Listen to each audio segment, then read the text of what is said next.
That was actually crazy. Man, the whole Wi-Fi and everything went down. You dig what I'm saying? So I guess we just gonna have to reboot. You know what I mean? Start from the beginning. I'm not really worried about it. You dig what I'm saying? Let me present this screen. I'll knock it down real quick. You dig what I'm talking about? I don't know if they've seen the Mound builder video or whatever, but we just gonna start from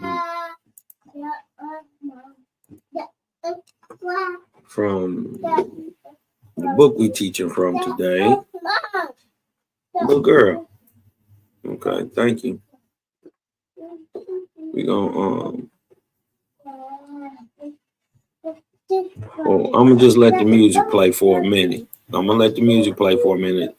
the people come back up in here for a second, and we'll get right back into it. That was just weird. My bad. Nothing I could do about that. Wasn't my fault. But we're gonna let the music rock, get the people back up in here, and y'all share the live. I'll let people know what's going on. Back on this thing. Big Chief Cloud Kicker himself. Let's go.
I'm not sure what people were able to actually see before I got knocked offline.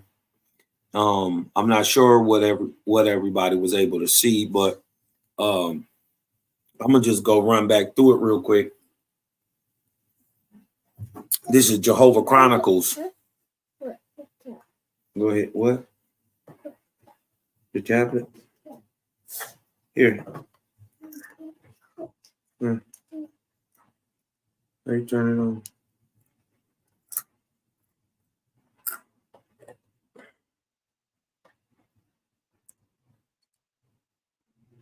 There you go. Okay. I had to deal with my my youngest grandbaby real quick. Got Pop watching her this morning. This is Jehovah Chronicles number 181, Remnants of the Mound Builders. And as one of the greatest remnants or symbols of the mound builder culture, we see the serpent symbol, right? We are in the book, The American Archaeological Researchers, number 1, the serpent symbol and the worship of the reciprocal principles of nature, right? Once again, we're going to drop down to page 110, 111. We go back up right here and start at chapter 4. All right. Start at chapter 4. We gotta go back in, y'all. I'm not sure what everybody was seeing. Was nothing recorded. So it got knocked offline. So we just gonna go ahead, run back through this real quick. Let me blow this up. Make sure y'all can see it.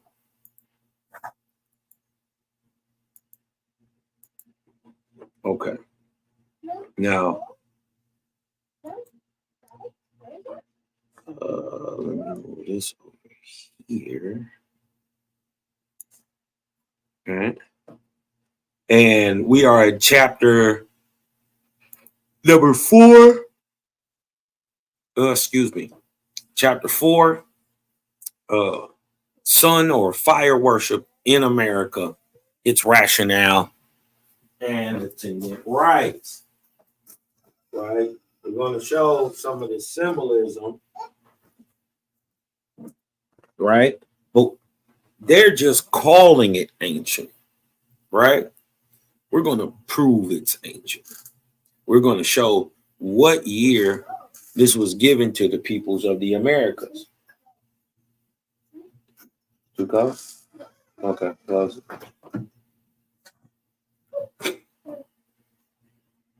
And we're going to be able to put it on a timeline, right? Now watch this. In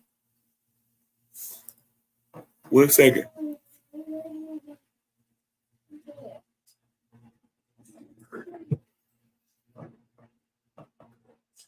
In another connection, the opinion is unhesitantly advanced that the religions or superstitions of the American nations, however different they may appear to the superficial glance, are rudimentarily the same and are only modifications of that primitive system, which under its physical aspects has been denominated sun or fire worship. Some of the grounds for this belief have already been presented, and it is unnecessary to recapitulate them here. To the sun as the celestial symbol of the beneficent great father or elementary active principle of nature, the adorations of the Indians were principally directed. So he has at least an understanding that they weren't actually praising the sun. They were using the sun as a celestial symbol of the great father, aka the great spirit. So fire was esteemed in the intermediate terrestrial agent, sacred to the sun and partaking of its nature. And to it were co-signed the sacrifices prescribed by the Indian rituals. Where did they get the idea of the sun as symbolic of fire? Where did they get the idea of light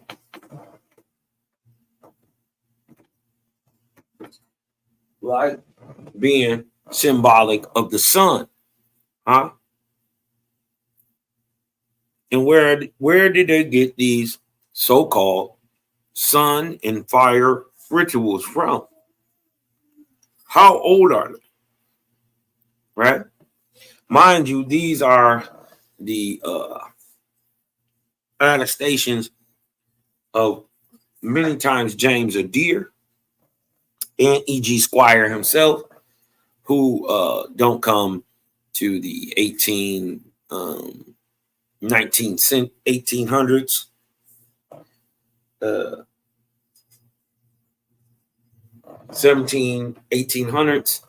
when they're writing these tales, right? So they're going back trying to explain something that they're seeing, right?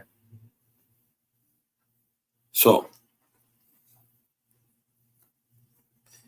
the ceremonies attending these sacrifices vary considerably among the different families and are quite complicated among semi-civilized nations.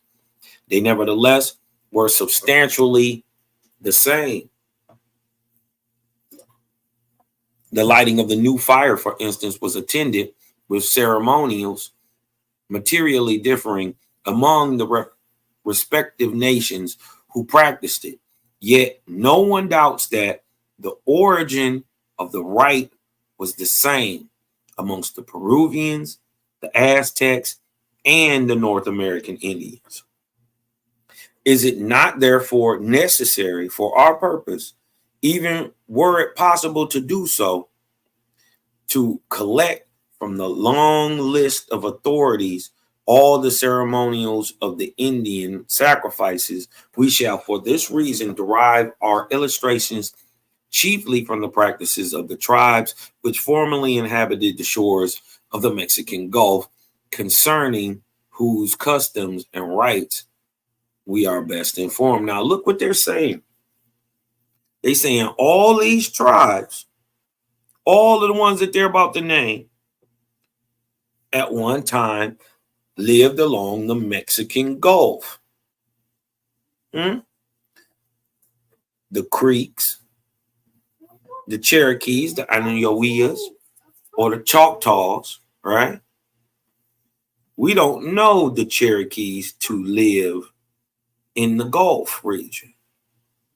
But it's saying that not only them, but the Creeks, the Choctaws, the Aztecs, and Peruvians,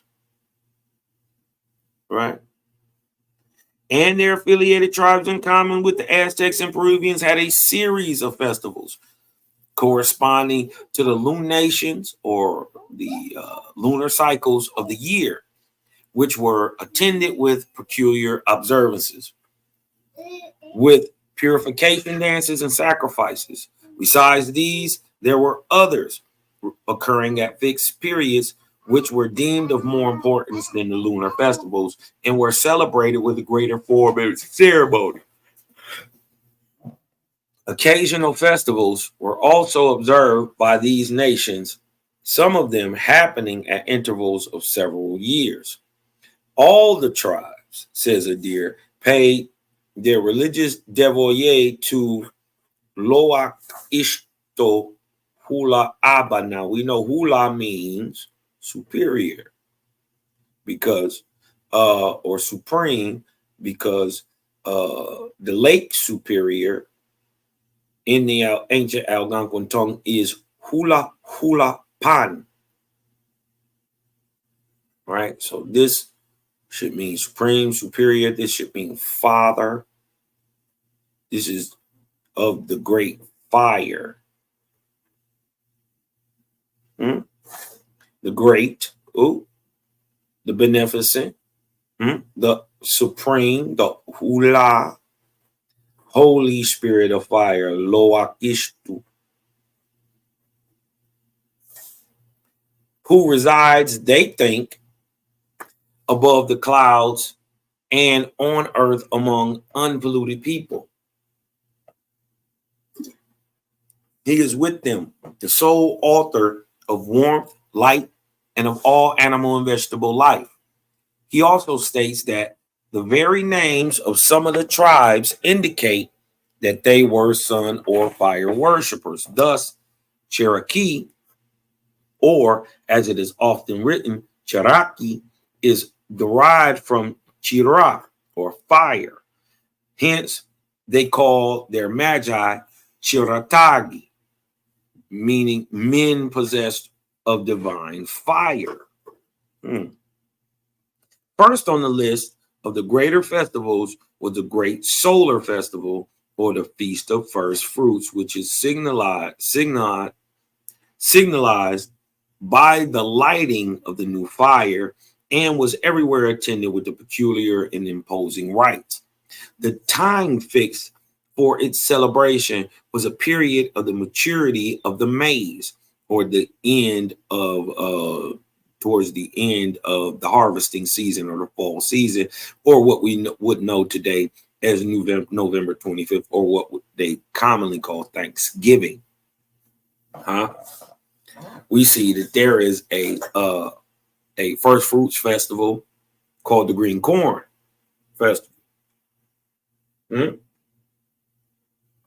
Even today, the time fixed for a celebration was the period of the maturity of the maize, and consequently varied under different latitudes.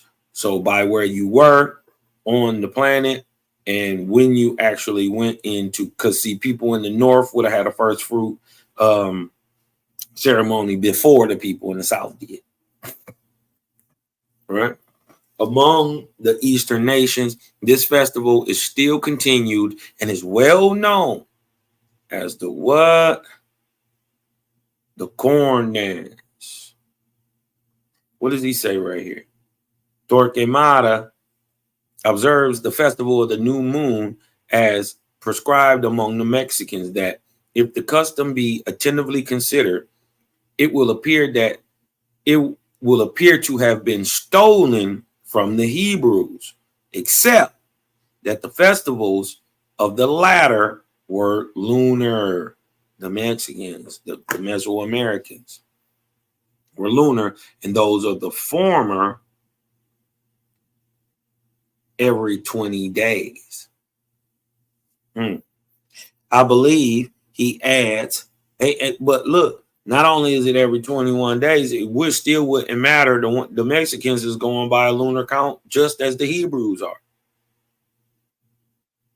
I believe he adds that the devil taught them that brief computation in order that his sacrifice might be celebrated before God's. Oh man, these niggas spooky as hell. The ceremonies attending it, however, retail little of the original character. This festival, as observed by the southern tribes, is described at length by Adair, who contrasted with the Hebrew Passover. And this is why they always trying to claim that the Indians is somehow these lost tribes and all that stuff. First of all, the lost tribes got lost 12,000 years ago, and they've already been found. And that happened over there in the East. What about the people who got misplaced and displaced and moved from their homes here? What about the lost tribes here? Who got them together? Have they been found? I'm telling you, they already been found 6,000 years ago. The proof that they were found is what you call a California 49er. Said the niggas was going to go west. And when the niggas got west, he was going to bring Cosmon into effect. The niggas found gold, 1848. Boom. We had the Great Migration, 1848, 1849, a.k.a. the 49ers. Y'all didn't even know that that was a prophecy given to the great American prophet. That when his people got all the way west and he brought them in mass populations to the west, he would bring the earth and the cosmos. 1848. The Great Migration West is called the gold rush of the 49ers. You didn't even know that was a completed 6,000-year-old prophecy. Let that sink in, right? But this is why you always being confused with a Hebrew over here, because you know basically you're doing the same thing. You dig what I'm talking about? The praises of the Great Spirit, even though you would have been in different places, different languages. Some of the right ceremonies and customs would have been exactly the same, especially once you got to praising, right? It would have sounded the same. The Creator practices oneness, harmony, symmetry, beauty. And the lack of these things prove the creator is not in them. So if you can have a doctrine, right, and two of your so-called preachers or pastors or prophets or proselytizers can go into it and pull two different things out of the same text, that shows it's in harmony. But to prove the harmony would be to be like what the four horsemen do. Huh? We four people from four different places in the world, and yet we speak the exact same thing without any change of doctrine. The creator said, the proof that my doctrine is true in one is that all my lords speak the same doctrine every single place on the earth. He said, I don't have one teaching one thing over here and another one teaching another thing over here and another one teaching another thing over here. He said, that's not how this works. You must show the harmony, the beauty, and the symmetry within its rites and ceremonies, within its, its application to man, right? And without these, and with the lack of harmony and beauty and symmetry, proves that it's not from source or from creator, the fountainhead of all truth and light. You dig what I'm talking about? Symmetry and beauty. But as soon as you said Jehovah, and I said Jehovah, it start to make a whole bunch of sense. You dig what I'm saying? I didn't tell you to let him out. According to his account, it was instituted in acknowledgement of the first fruits of the year and was attended with the entire extinguishment of the old and the lighting of the new fires. It was observed at the beginning of the first fruit of the first new moon after the corn became full-eared. The sacred square was swept in advance and the temple placed in proper order and painted anew. Everything being thus prepared, the archmagus ordered some of the religious attendants to dig up the old hearth or altar. Leave him alone. Leave him alone, baby. Don't get him geeked up. Okay, boy, I'm telling you, don't get him geeked up, Jimmy. Okay, because I'm telling you, when he start chasing you around here, you're going to start crying. All right. And to sweep out the remains, which by chance might either be left or have dropped down. Then he placed a few roots of the button snake herb and with some green leaves with small tobacco and a little of the new fruits at the bottom of the fireplace, which was covered up with a white marley clay and wetted over with clean water. Above the altar thus formed, and which may explain the origin of those found in one class of the ancient mounds of the United States, was made in arbor, like a loop of trees, right? Of the green branches of young trees. Meanwhile, the women cleaned out their hearths at their home and cleansed their household utensils preparatory to receiving the sanctified new fruits of the holy fire.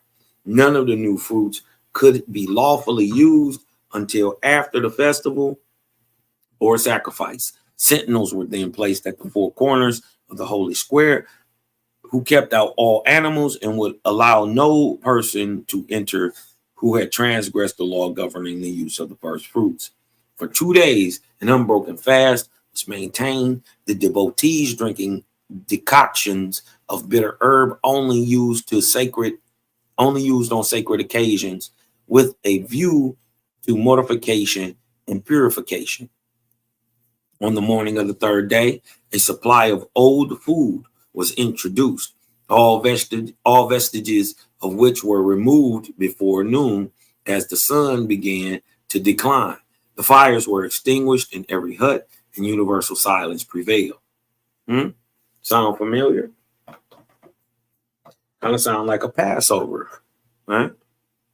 The chief priest then kindled a fire by friction and placed it on the altar. When it was hailed with acclamations as an atonement for all past transgressions except murder.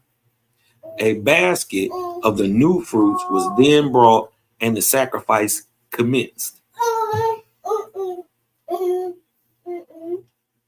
The fire maker walked 3 times around the fire with a slow pace, stopping now and then and uttering mysterious words which no one but the initiated could understand. He then took a little of each sort of the new fruits and covered them with bear's grease, that they might burn the more freely, offered them with some flesh on the altar to the bountiful Holy Spirit of fire. The penitential draught was also consecrated. The penitential drink, a draught, was also consecrated, a portion of it being poured upon the altar. The women ranged themselves around the sacred square, where each received remember they stopped their fires on the New Year's, right, or the first fruit ceremonies, right, cleaned out they fires that they had, and now they each received with various ceremonies and injunctions a portion of that new fire that they just lit, that they could go back to their home and now cook the very first fruits, which have been brought in by the whole village, with which the log fires were to be kindled anew. Then came a full abandonment to the enjoyment of the first fruits. So they sat down and ate. This is your Thanksgiving. The warriors dressed themselves in their wildest martial array and maintained their strange dances to the melody of equally strange songs and solemn monotonous music around the new fire, which they kept steadily burning. Notice they're rolling around the fire in a circle. This is called the red path. This is the great circle, right? We taught the Native Americans how to use this, what it meant, what its ceremonies were used for, why it was used ceremonially. And we're going to go ahead and show again today. Why, right? Why this is still practiced today in the green corn festivals, right? Why the light? Why the fire? Why the sun? What are they representative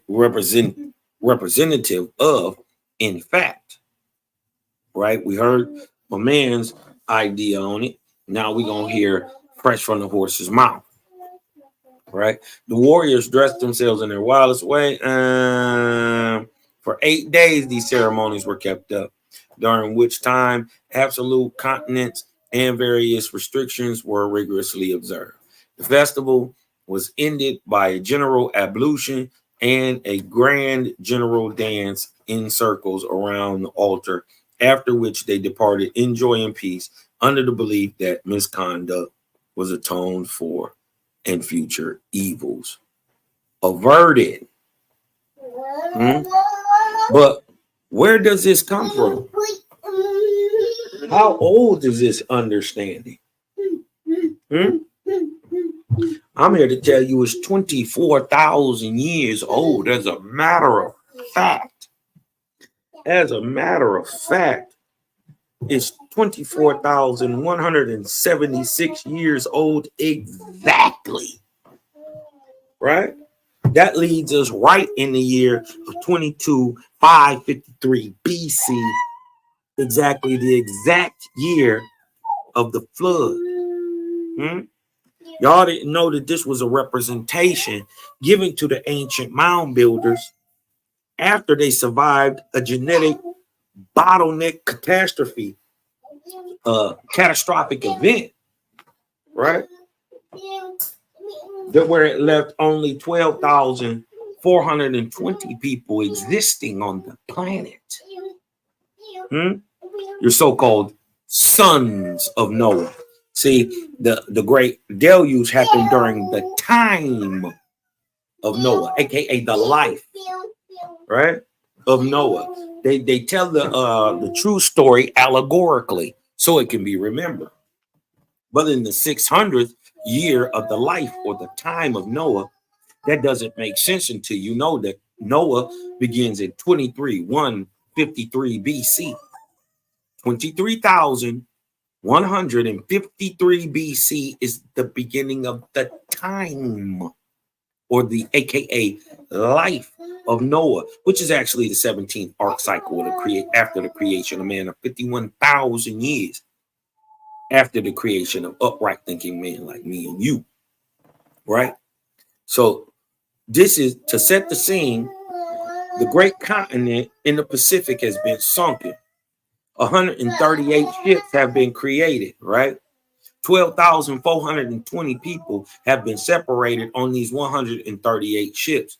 The groups have been broken. The ships have been broken into 5 main groups, right? 4 large groups of 34 ships apiece, right?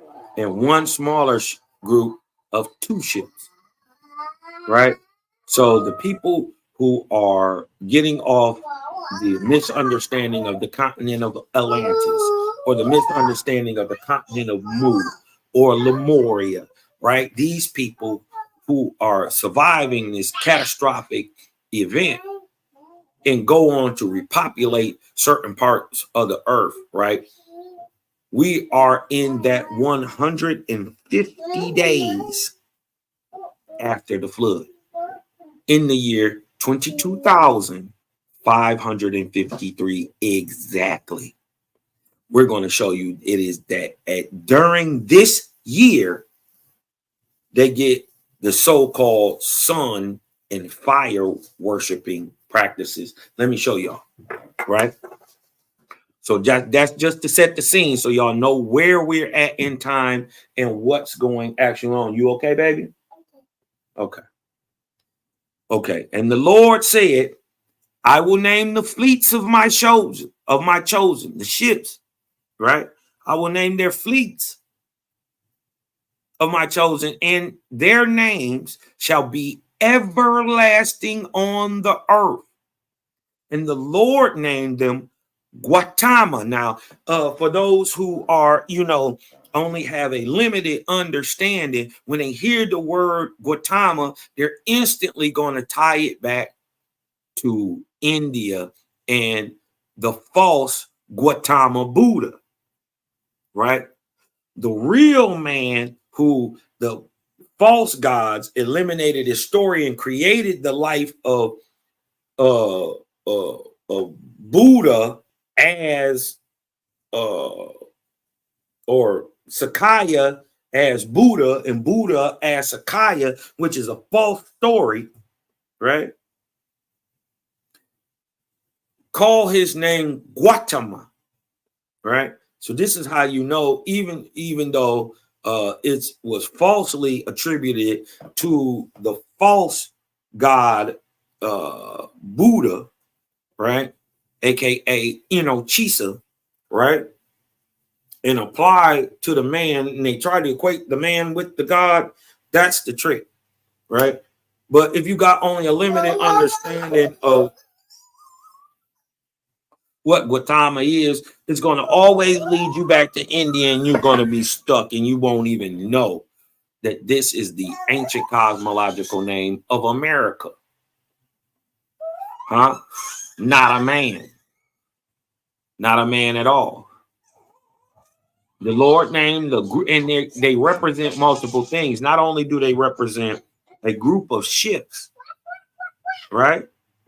They represent the people on the ships, and they also represent the land where the people who survived the great flood and got off these boats go on to repopulate these great land masses. right? So they represent multiple things. They represent a group of men, a group of ships, and a landmass. Also, they represent a time. All right. They represent a time, each being a time, literally. And once you understand what a time is, this will make sense. Let me show you. Hold on. Let me go back. Let me go up in here. Let me go in here and grab this it's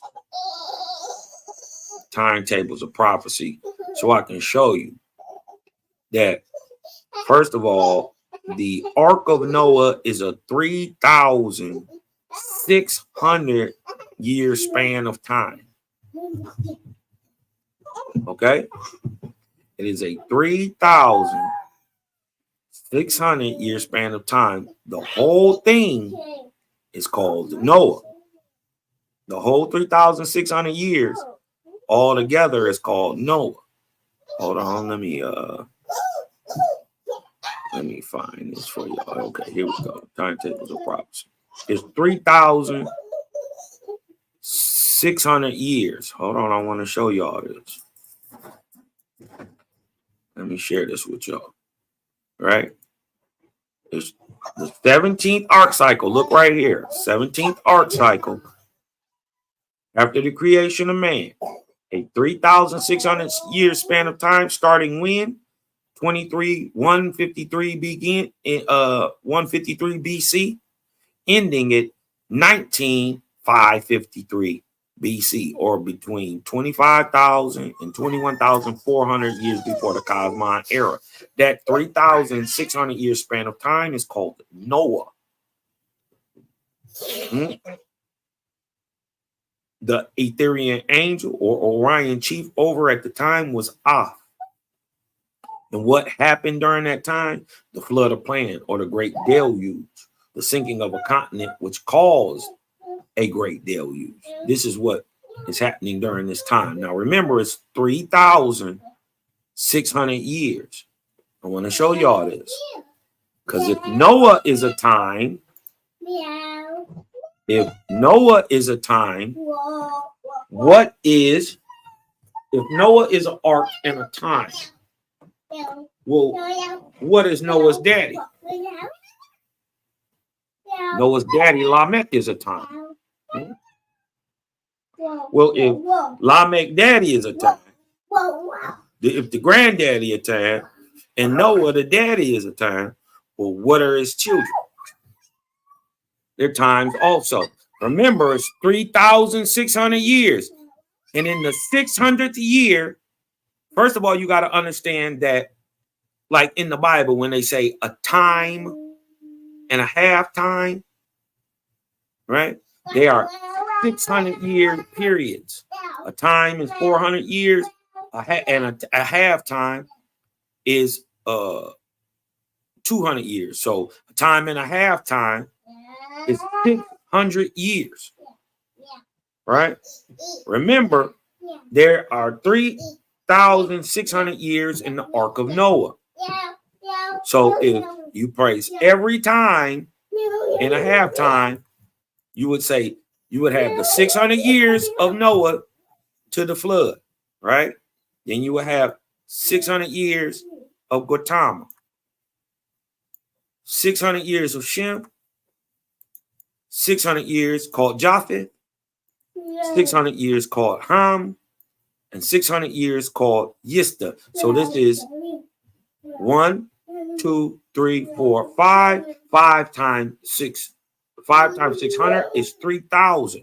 Plus the 600 years of Noah leads us exactly back to 3,600 years for the time in the Ark of Noah. The son's Ham is a time. Right?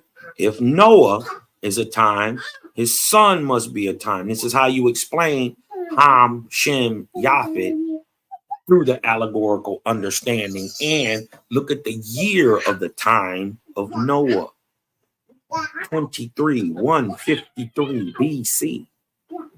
The flood happens 600 years after this, or 553, exactly 3,000 years, or Ham, Shem, Japhet, Gautama, and Yista from the ending of this arc cycle of Noah.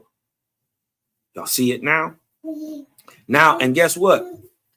The arc cycle before it is 3,400 years. If you go into the Bible and use the sons of Cain, right, and add up their lives spans, it's 3,400 years. And that would be this time, or the 16th arc cycle after the creation of man, or 26,553 BC. So these great astronomical times that they be given are not in fact, right, what we've come out to try to make this fantastical carbon dating even make any sense is that every 100 million years of carbon dating is actually only 25,000 actual Earth years.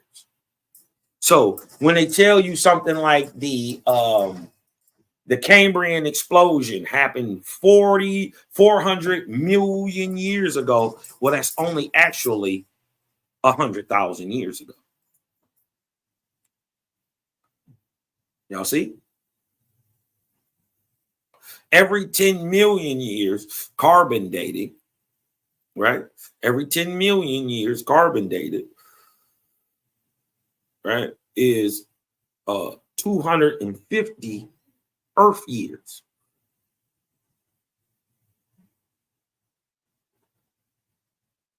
You see that? Every 1 million carbon dated years is only actually 25 years. So 100 million years ago, when these dinosaurs slowly went extinct, it's only 25,000 years ago in actuality. And then we see a great extinction event, a great flood happening at this time right here. 25,000 years ago, right here. So I ain't making this up. Look. Also, it says, the Lord said, from these, my seed, I will people the earth over in all its divisions. So at this time, 25,000 years ago, everybody, irregardless to their color,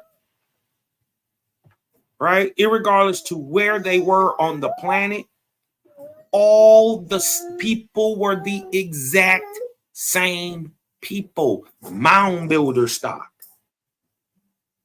or what is called iron, right?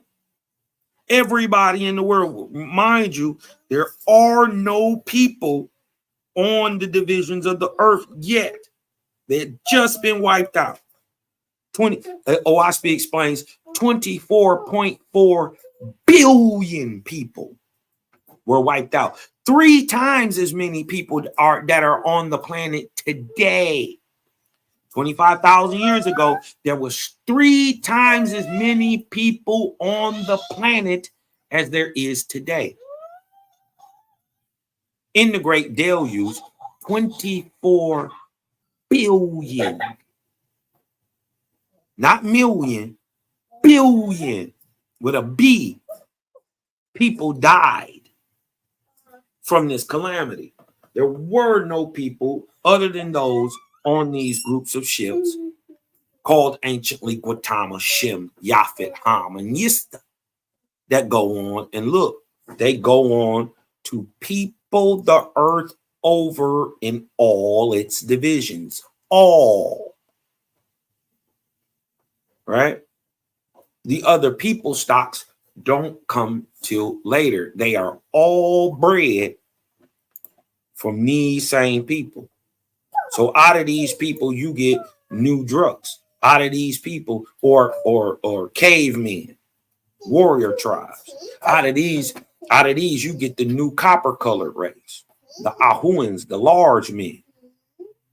Out of this group, later on, you get the Anguis, or what we know as Indians in America.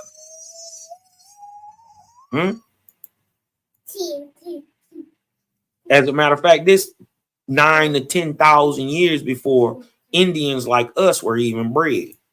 We didn't get bred to about 16,000 BC. Right? This is 25,000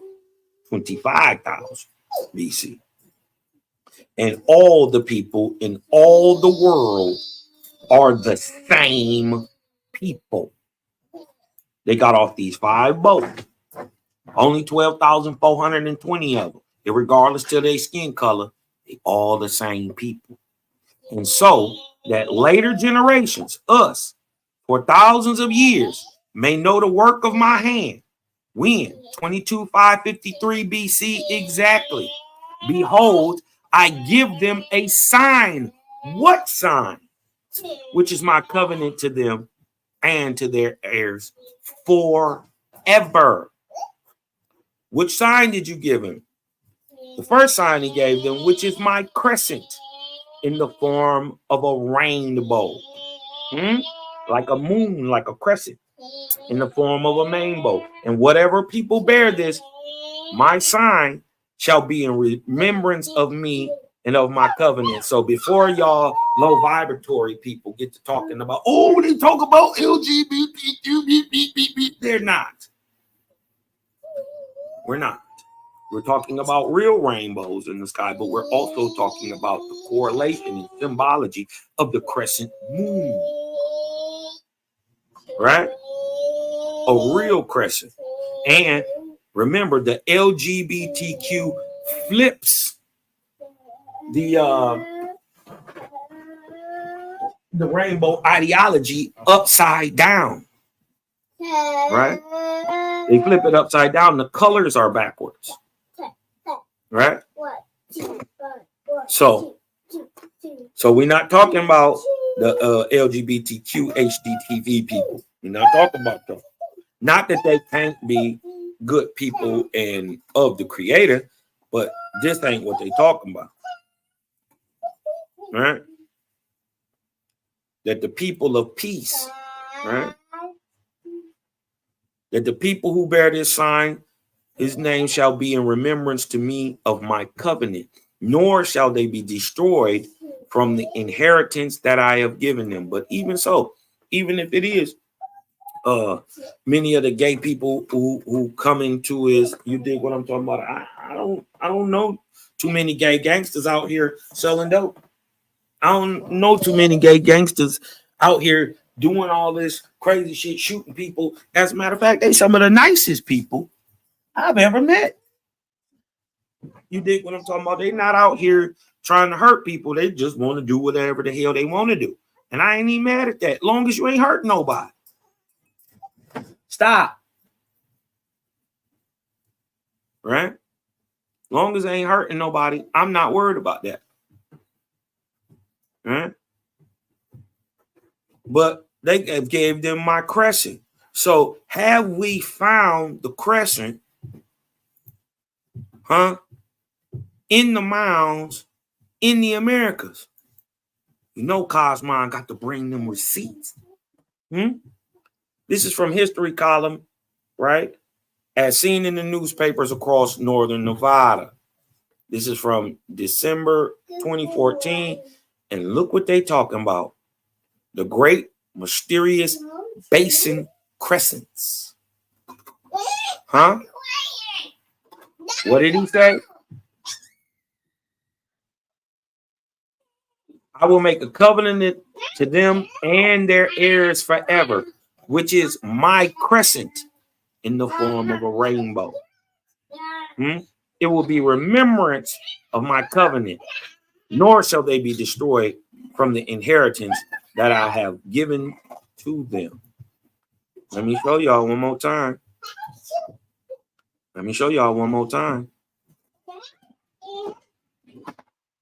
Right? Let's go down and see what it say down here. Out of curiosity, I took the artifact to an archaeologist friend of mine. Let me blow this up a little bit. Out of curiosity, I took the artifact to an archaeologist friend of mine at the Nevada Department of Transportation, Joe Moore. He was able to identify the curious piece as a Great Basin crescent. Why do they have crescents here? Why is Owaspy telling you they're 25,000 years old? Why didn't y'all know that already? Because this information was supposed to be brought back by the remnant of the Algonquins. This is why I'm bringing it out. The Negroes are the Algonquins of America, as explained in Owaspy. He said, Joe told me they were extremely rare and are found only where the water level of the ancient lake Lahontan was between 7,000 and 9,000 years ago.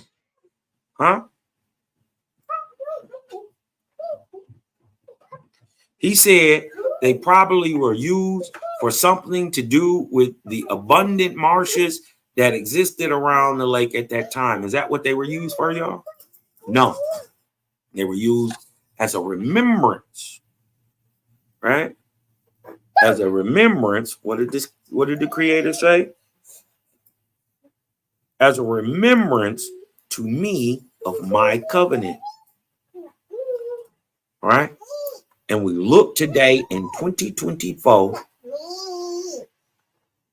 and we find these crescents still on the earth today. But let's go back. Right? And then the chosen looked out of their ships. The sky was clearing and a rainbow shone in the firmament. And by its light, the land was found. So they found the light or the land from the rainbow, right? The rainbow led them to which particular place on land that they was going to land in, either in America, aka Guatemala, China, and Russia, which is aka Japheth, or all the way from Australia up through Persia is all Shem, including India. That's all Shem. Or they could have landed in Ham, aka Africa, from the Zagros Mountains going west. Right?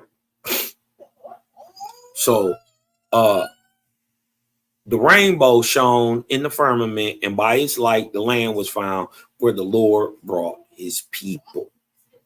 And in 150 days. So remember, this happened second month, 10th day, May 10th, right?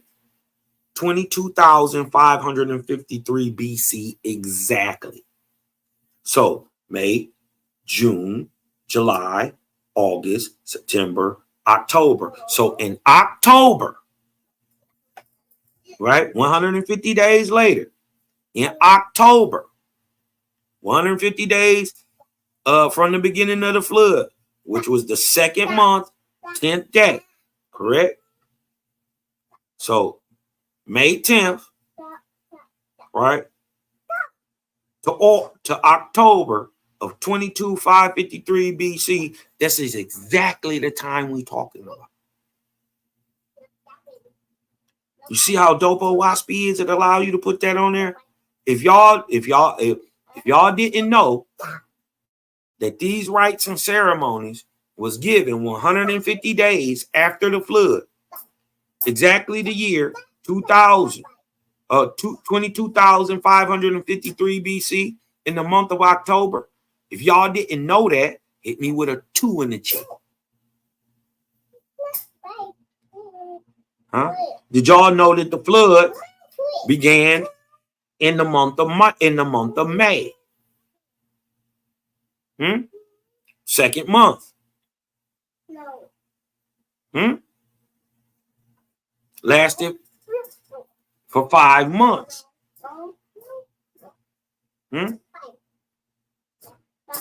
from the beginning of the flood, the ships were brought into their respective places, for as the Lord destined them, so did they land in the different countries of the world. The fleet called or named Guatemala was carried eastward.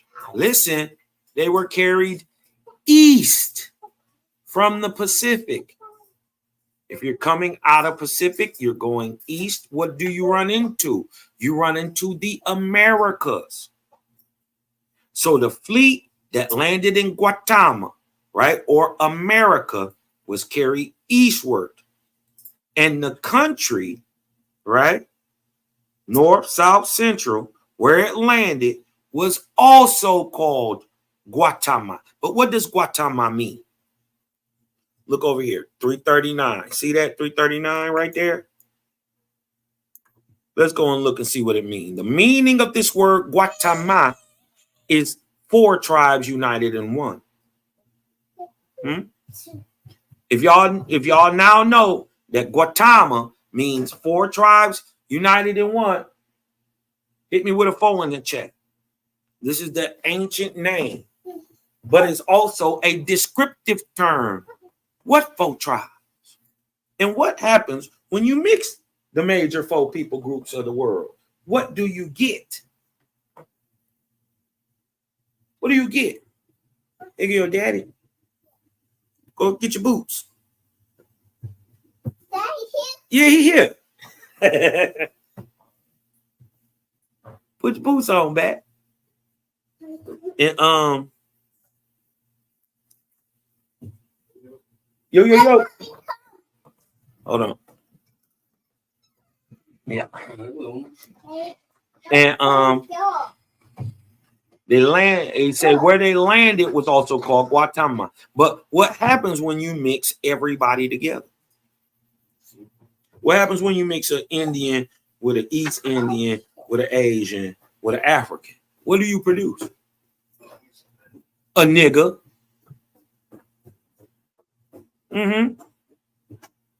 So what do you get when you mix the mound builders of Asia, the mound builders of India, the mound builders of Africa, and the mound builders of America? A nigga.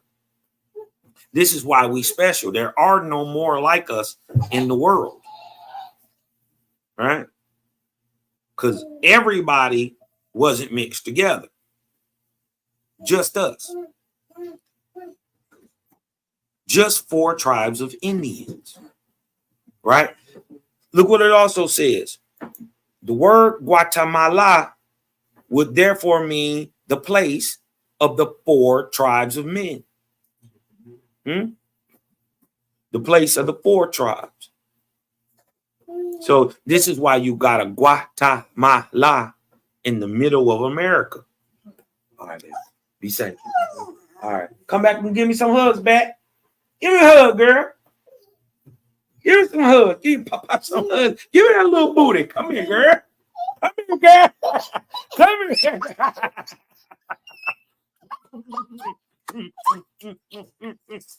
I love you. You gonna come back see me? Okay. I love you. I'll see you later. All right, y'all. You're good. Yep. He said, so the land where these 34 ships landed, right, is called Guatemala. And from that place, look what he says, from this place, from Guatemala, right, my chosen shall spread north and south. We the only people who primarily migrate north and south. But they shall not inhabit the lands east or west. Right? Can we see that? Remember, these is the mound builders. He said they should not what? They shall not inhabit the lands to the east or west as far as the seas. So they're talking about the Pacific and the Atlantic. He said, why? For this shall be testimony in time of the landing place from the continent of Pan, which is now the floor of the Pacific, right? What they misunderstand is Mu, Lemuria, and Atlantis, right? It's really called Pan. But what he's saying is, in the middle of our country, not on the coast of the west and not primarily on the coast of the east, but in the middle, right? He said, this is going to be testimony in time to come of my mound builder people coming here and settling North America, because they not going to be on the East Coast for real, and they not going to be on the West Coast for real. They just going to be in the middle, from mountains to mountains, from basically the Alleghenies and Appalachian all the way to Mount Gaid, or what they call the Rocky Mountains in the West. You're going to see primarily all the mounds built right there, right? He said that's proof that you're going to be able to see that today. Is that true? Is that true? Yes, look. Look at this. This is the Americas, right? And what they call the Hopewell and Adena cultures. These are mound builders. They are called Ions, not no Hopewell, right? Showing that they don't know anybody talking about that these is Hopewells and Adenas. You don't know what you're talking about. And you don't know why that they're primarily, look, in between the Appalachians and over here in the Rockies. Primarily, all of them are right here, from Texas, right, to the Appalachian Mountains. Look at them. Look at where they primarily at. They all in this region, boom, boom, boom, boom, boom, or the pink region. All right. But look, on the East Coast, ain't hardly nothing. And these probably came much later. All right. He said to prove it, the proof is that they gonna all be in the middle. They ain't gonna be on the East Coast. They ain't gonna be on the West Coast. They be gonna be in the Midwest, what we call Mississippian culture. Right? He said that's gonna be proof today. Right? But they shall not inhabit the lands east or west as far as the sea, for they shall be testimony in time to come of the landing place from the continent of Pan. Right? He said, permit my people to give names to the places where I lead them. Huh? This is why you got a Chattahoochee River, or Ogeechee, huh? Or Michigan, or Huron, Lake Huron. You dig what I'm talking about? That's why you got places like Mobile, or Lake Pontchartrain. Huh? This is why they have these names. He said, permit my people, the mound builder stock, to name the places where I lead them. This is why you have places like Guatemala. This is why the places, the capital of Honduras is Copan. Right? It's called Copan, or the city of Pan, or land of Pan. You dig what I'm talking about? Because these people were remnants of the great continent of Pan. He said, let them name it so I can show people like Cosmon, so I can show the Creator Gang in 2024, 176 years after the beginning of the Cosmon era, or 24,176 years after the flood. I can show these niggas that I told them people to go here and to name these places. And this is why it's called Miami. This is why it's called Erie. This is why it's called Tallahassee. Ain't got nothing to do with no Islam. It's got straight to do with mound builder culture. This is where you get the word. First of all, even the word Mississippi, which is a French and Algonquin combined word, right? But the original name of the Mississippi is Osceola. Oseowa. Osceola.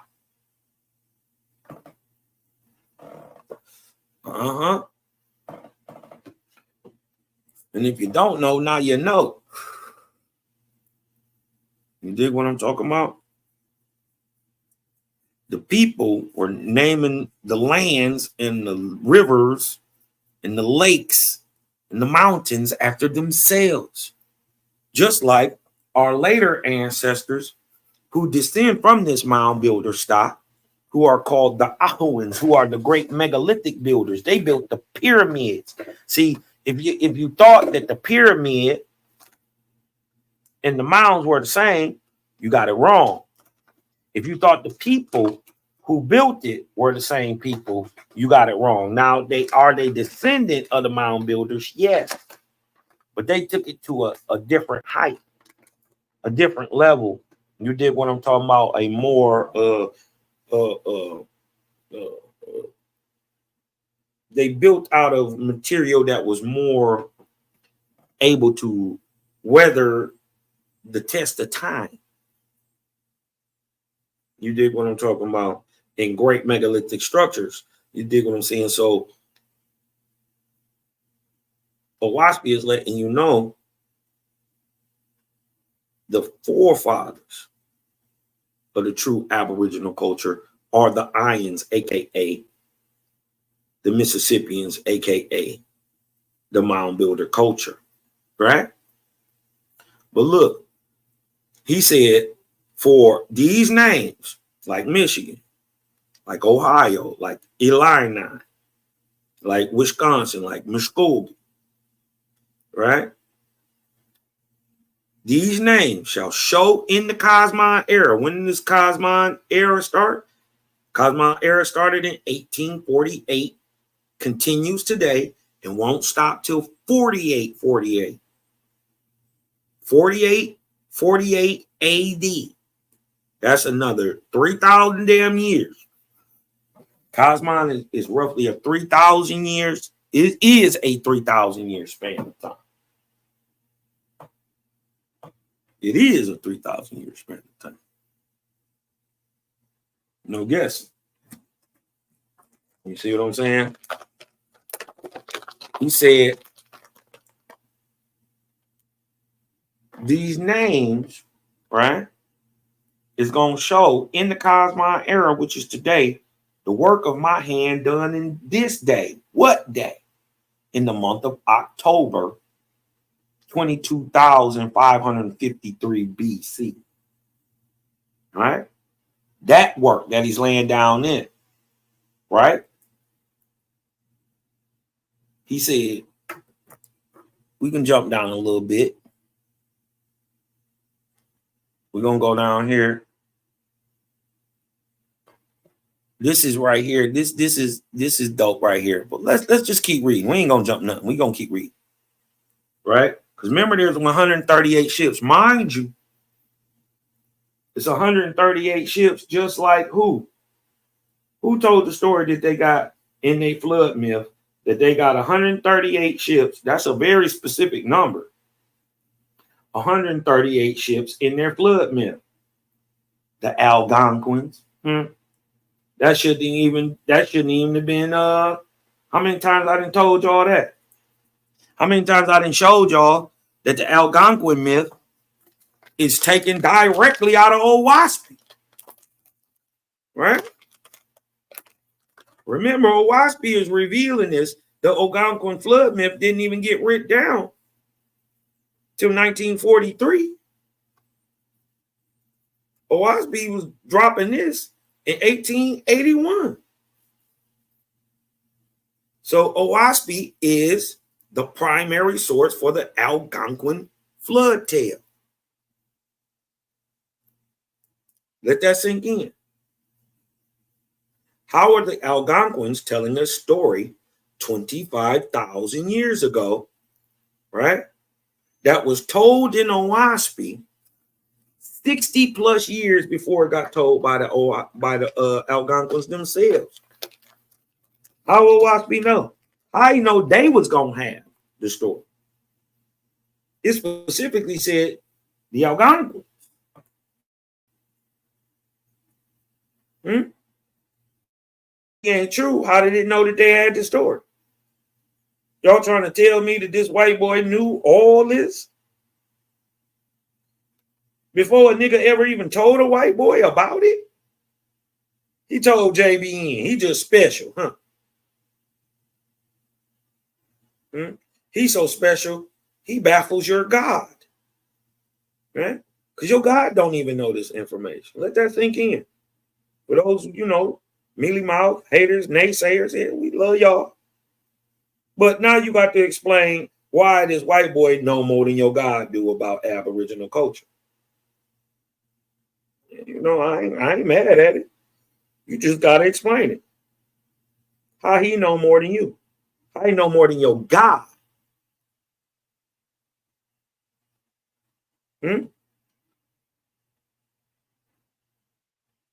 Two ships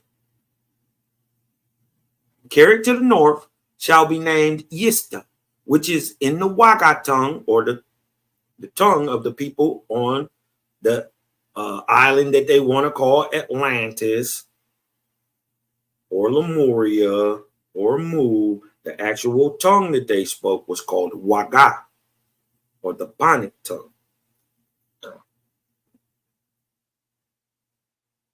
Right? But in the Panic, it's called Zapan or Yista. But in the Waga tongue, it is called Zapan, which is the same country that we got to this day that is called Japan. Japan, Zapan, signifies a relic of the continent of Pan, which is now the Florida Pacific. That's right. Let that sink in. Japan was carved off what is now the floor of the Pacific. Let that sink in. It was a continent. Shout out the brother Ali Muhammad. He tried to bring this out. He just don't have a full understanding of what's going on. The who, the what, the when, the where, the why. But it is he brought a little of this information out during his Ica stone build on the Ica stones, because it shows a continent in the west that is not there today. They don't know that's Pan. Has no clue.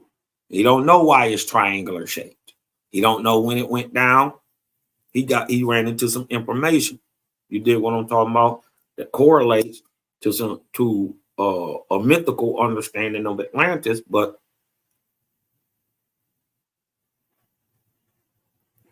he has the right understanding that wanting to tie it to America. You dig what I'm saying? But he don't know how. Now y'all do.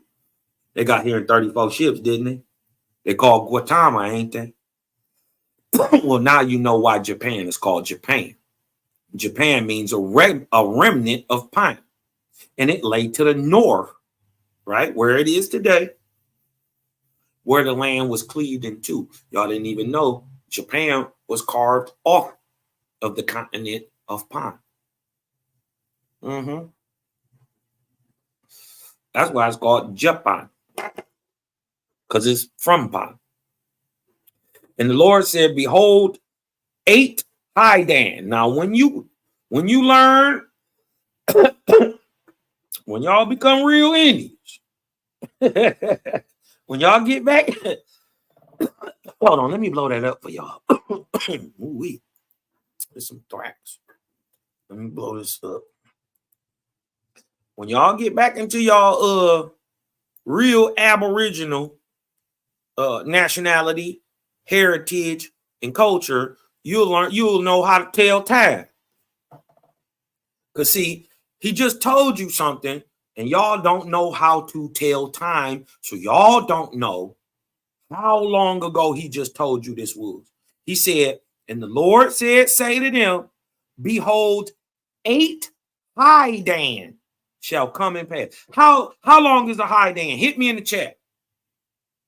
Right? I just gave y'all a astrological date. Right? A space and time.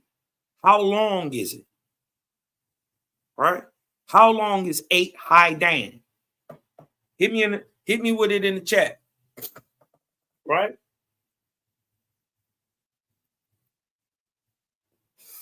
Hit me with it in the chat. See, I'm not about to keep talking about what everybody already know.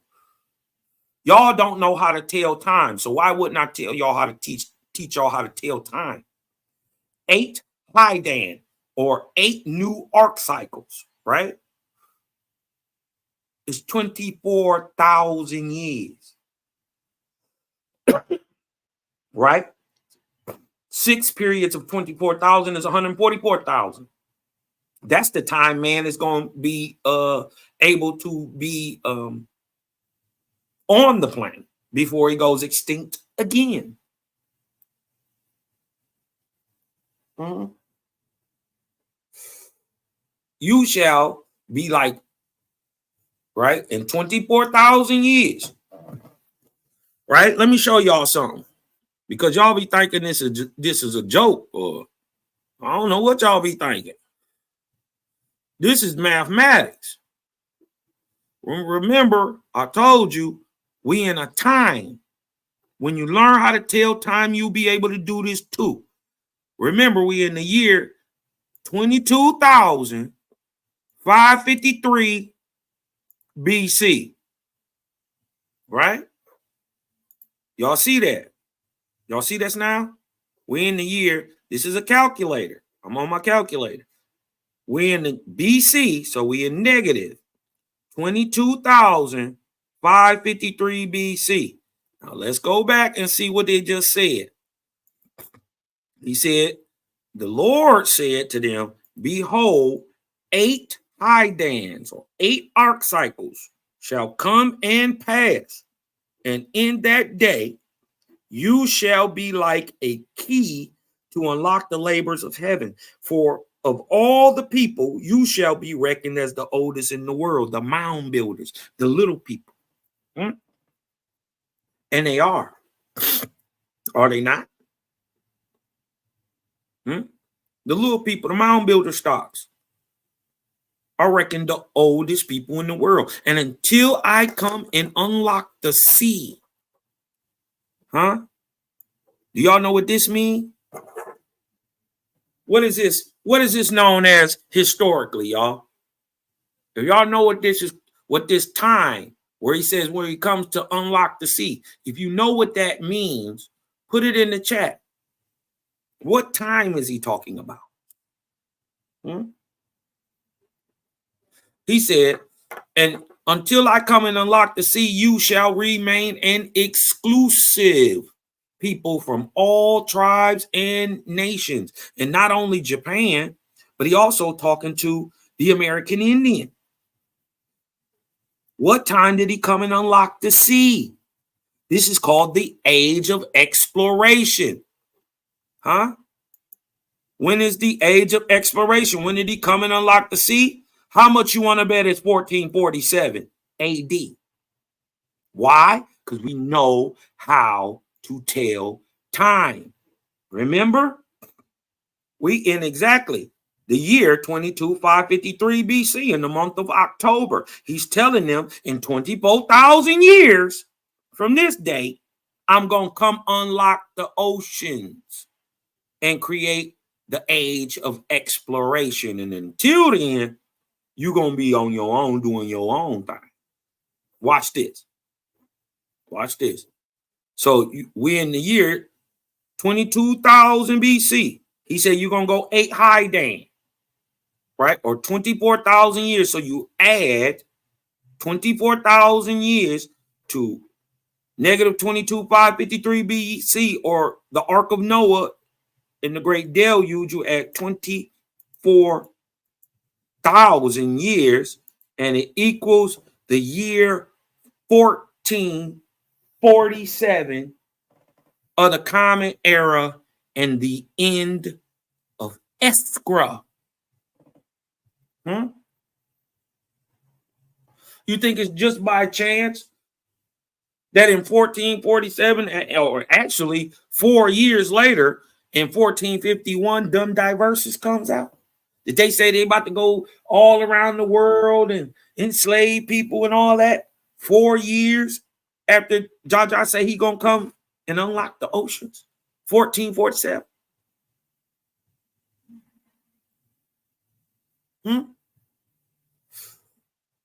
You think I just did that? I just guessed that? I just knew that, huh? Nope. I knew how to tell time. I knew that 8 high down was 8 sets of 3,000, 24,000 years.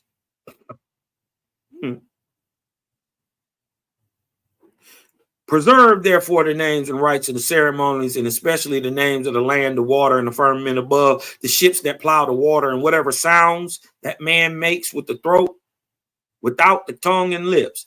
For in the time of my glory on the earth, you shall be glorified. Preserve also peace, righteousness, and industry, for you shall be a testimony in time of the presence of my hand and of the great spirit also. Thus was Japan settled and continues to this day. The fleet named Japheth was driven to China. The fleet named Shem, which is India today. The fleet named Ham, which is Egypt and Africa today. But look, this is what we want to get to right here. Behold, my chosen, these 12,420 people are the same exact stock that just went on. These are the original aboriginals. These are the forefathers to every aboriginal in the world. This is the misunderstanding when they tell you there was at one time, it was niggas everywhere. That the aboriginal is a nigga everywhere. They're correct about that. Because at one time, every people stock that go on to repopulate every landmass was just of one people. Right? Mound builder stock. But in other mound builder stocks, they had different Negroidal stocks and Indian stocks and Asian stocks, all Negroidal with just different phenotypical looks to each one. And depending on the man or the what they would call a druk, right? Later is what goes on to produce what type of Indian you have. If you notice, the Aboriginal is still copper colored everywhere. But let me tell you one thing about our ancient forefathers who weren't technically advanced, right? In America, right, we have the only black Aboriginal. Everybody else was a shade of tan or copper. In America's, ours was literally black. Dark. Not just brown, not just copper. No, black. Dark. And this is why everybody else goes on to be a lighter shade, right? And we stay coppered in a mug in America, right? We was very dark skinned. Even our Mongoloid is dark skinned. You dig what I'm talking about? Initially, Then they sold out and start mixing with Europeans. And this is why they're the Y father's line of the Q genetic is almost 75-80% European, Western European too, not Eastern European, Western. So it says, behold, my chosen shall manifest many signs and words common to one another in all the divisions of the earth. So it shouldn't be no mistaking that niggas that go to Africa who start to praise Elohim. It shouldn't be no difference than what it shouldn't be too far different than the American Indians who praising the creator under the names like Elohim. You see it? On everywhere. Listen, in Asia, in India and Persia, and also America, they use the same exact word to describe a mastodon. Now, y'all know mastodons ain't purportedly been on Earth for at least 12 to 20,000 years. Good thing we in 24,000 years ago, huh? So that ain't a far stretch for us. That's, you know, you still got to go another 4 years to be 4,000 years to be extinct. Where we at? You see what I'm saying? So they saying about 12,000 years ago, 10,000 BC or so, that the mastodon goes extinct. Well, by that time, the American, the Indian, and the Asian are already and still use the same word for the mastodon today. It's called the Hagawata. They all say the same word. How? How? The beast was extinct 12,000 years ago. So that means prior to 12,000 years ago, we all called it the same thing. How? It makes sense once you understand that everybody who got off the boat to repopulate the world, the boats to repopulate the world, were all the same niggas. I'm gonna work on that too. But I gotta work on them. I gotta get my people to understand that if they don't see themselves in this, it's not gonna click. Because we don't see ourselves in the Bible. They try to make us, oh, I'm black to the ground like the tents of Kedar.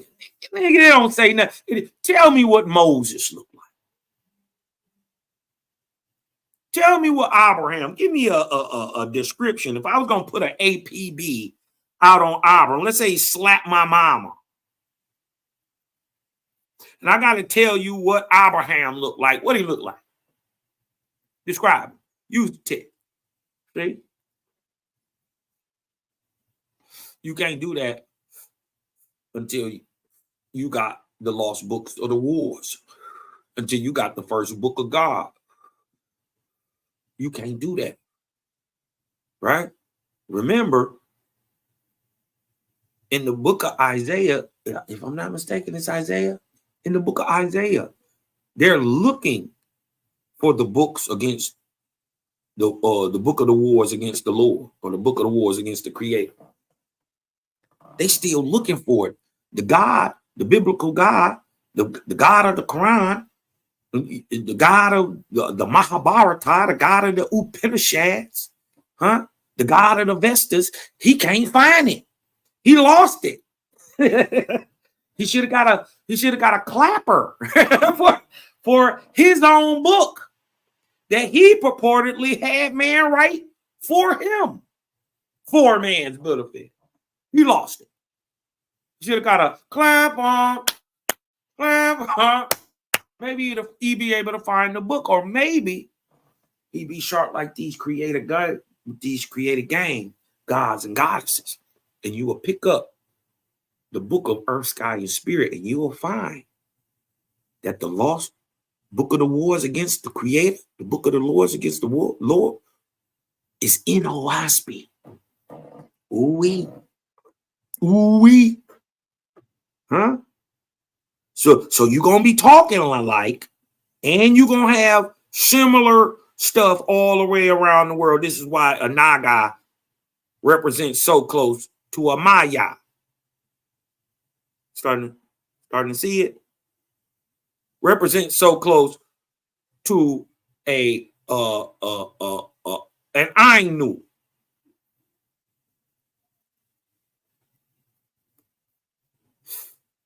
Huh?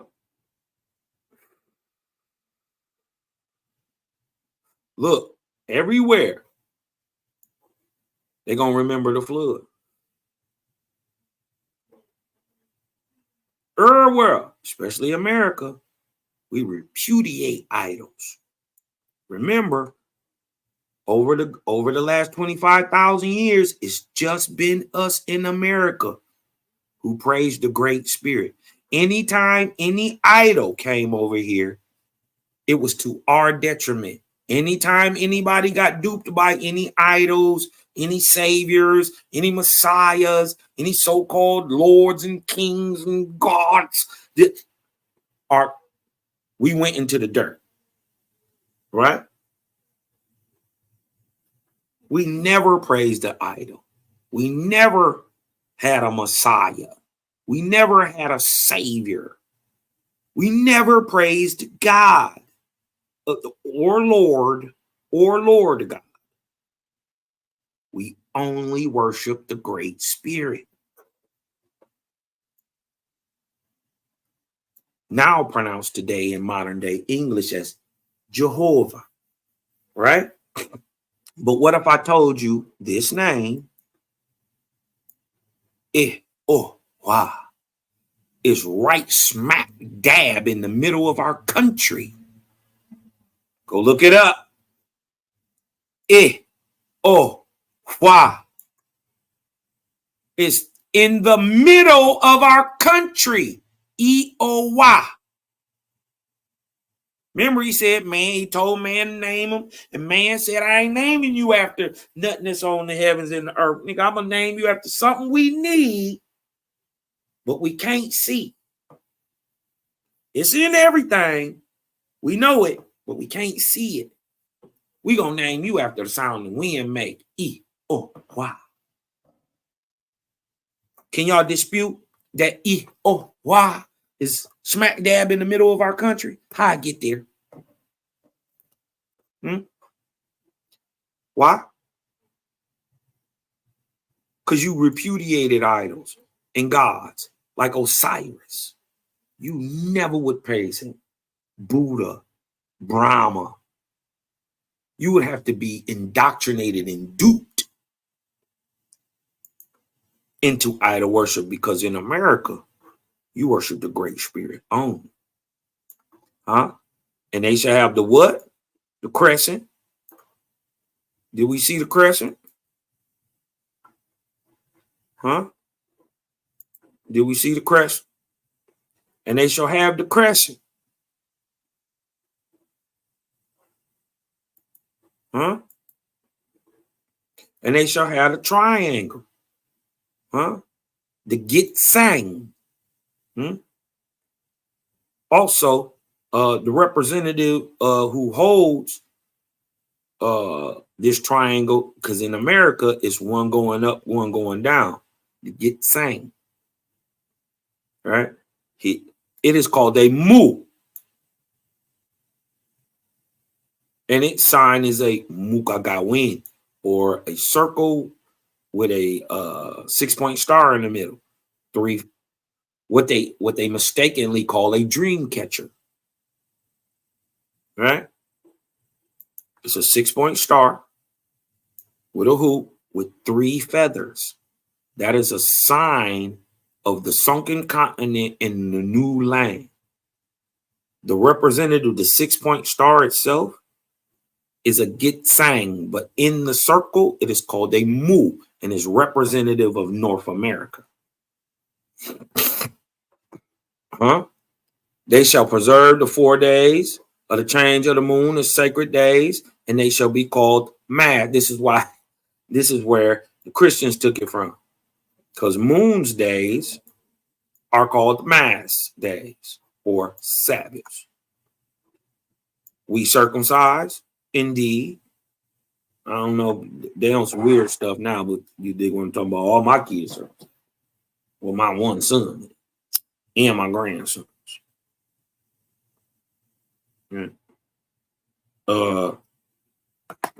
They shall remember the 7 tetrachs, or so-called 7 deadly sins. Now, these is Indians in America. Crazy part is, if you look in Hebrew, you're going to see the same thing. The same words. Dibba, Zimah, Belial, Avin, Anash. These are, listen, it's represented in both because they all can. Right? There's only one type of man. Right? It's just by what different admixtures it is to make you phenotypically different on the outside with each other, and the way you apply your understanding to your environment, which is your culture. That's the only thing that makes us different.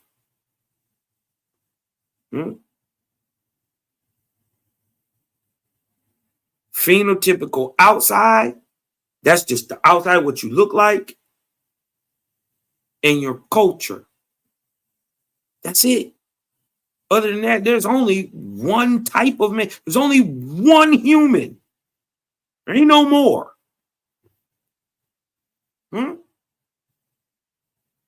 Depending on who your ancestors were, is the admixture you are. We have one species. If you want to say there are different tribes of men and you want to try to wiggle that into a race, well, I mean, that's up to you. But the ideal of race is a social construct and falls on its face.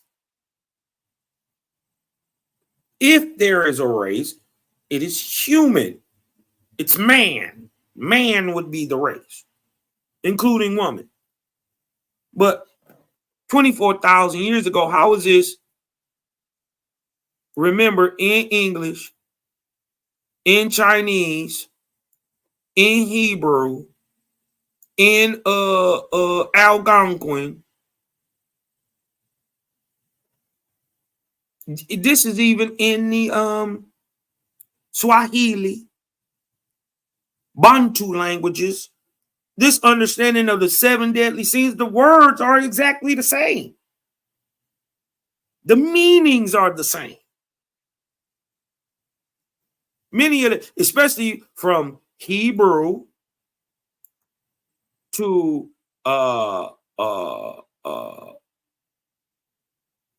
Algonquin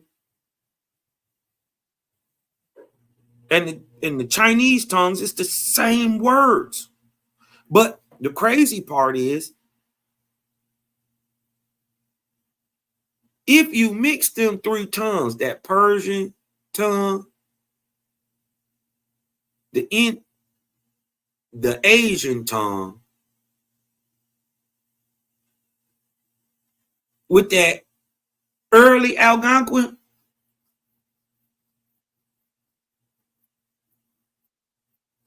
wait a minute. That language we know today as Phoenician. So it would make sense if Phoenician, per at least, let's just say 12,000 years ago, 10,000 BC, would have been the last language that everybody on earth spoke in. You ever try to speak a word without phonetics? But you can write it any way you want to, long as you say it a certain way.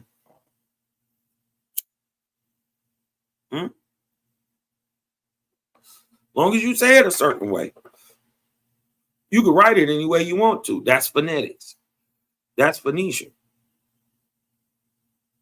It was a compiled, conjumbled language, because basically we the same people. We saying the same thing, right? The sounds sound the same, but how I write it is up to me. This is why when you see Phoenician, it has multiple scripts all in one, right? But look at this. This is what they get in these types of understandings in the month of October, 22,553 BC. Mind you, remember when we went to the calculator and we showed y'all that they opened up the seas. Begins the time of exploration, right? So-called. It's exactly 400 years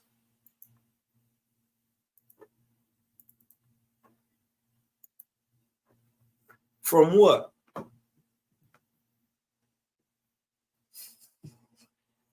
What begins in 1848? Huh? What begins in 1848? The Cosmine era. See how it line up? And then once you go back and you learn that, hold on, that the last arc cycle we was in, see, we in the 25th down here. Y'all see this? See the 25th right here? 3,000 year period called Cosmine, the present time. See? From 1848 right here back to 1553 BC is a 3,400 year span of time. Right? It's the 24th arc cycle. Most of everything you know come out this time, from 1553 BC to now. Some of y'all who are advanced, go back here to the 23rd arc cycle. Mind you, we only in the 25th. Look, that starts in 3953 BC. It's a 2,400 year span of time. Right? This is 800 years before there was an Egypt. 900 years, if you want to put it at 3050, but I give them 3,100. 850 years before there was a Kemet. This would have still been Ubaid period. This would have been before Nakada. You see what I'm saying? And look what's happening. I seen a brother, I ain't gonna put him out there, man. Well, fuck him, man. Because he was hating on me last night. Anyway, the Lion Zion Lex. He was up there trying to talk about Abraham, and you dig what I'm talking about? Oh, this and that, and the father of this, and blah, blah, blah. Well, I asked a very simple question. When did Abraham live? What time? He kept erasing my questions out the chat. And that's all I asked. I said, so what is your claim for the time when Abraham existed? You talking about Abraham, you don't know nothing about him. How you kin to him, you don't know his birth year. You don't know the year he walked the Israelites in Egypt. You don't even know why you called Israel. You think it's because a physical man named Jacob whooped the angel. That's what you think happened. You think you was in there scuffling like mud. You gonna bless me? He held the nigga all night. for a whole 8-hour shift from midnight to the sun, bro. That's an 8-hour shift. He's in there wrestling a nigga. Yo, God. And then the guy hit him with the old oopty wopty and knocked his hip out of place. He still ain't let that nigga go. Oh, no, nigga. No, come and get knocked out like your daddy used to. You dig what I'm talking about? They like, stall him out, Jacob. He like, no, it's going down. Till the God tapped out. Y'all believe this?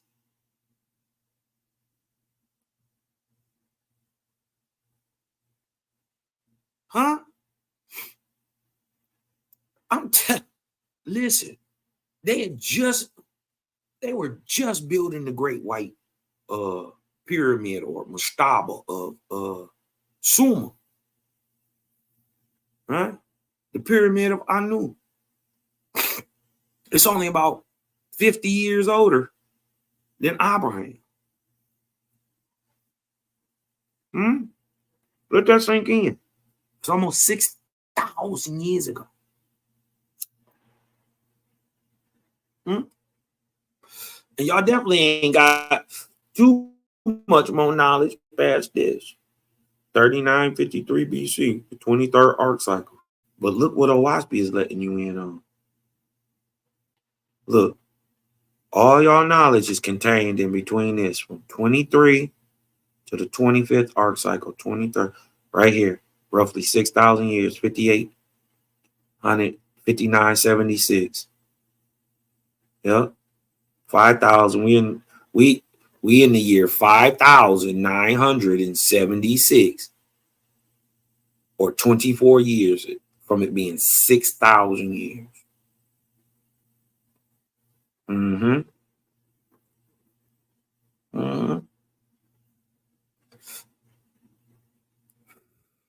But look, most of the knowledge man got right here. Now look, this is where Gobekli Tepe at. We just got some knowledge from this time. Gobekli Tepe. We know that exists. We know what's going on with it. That's in between this time. It's 10,000. Look at the range. That's in the 21st. But what we know is from the 4,000 BC till now, for the most part, 23rd to the 25th arc cycle. But look what Owaspy is explaining. Look at the 22nd, 21st. Look at all that time. Right? This is where Thinking Man got created. Beast Man. This is why they don't understand the hominin expression, because they don't understand it's 2 periods, 6,000 years.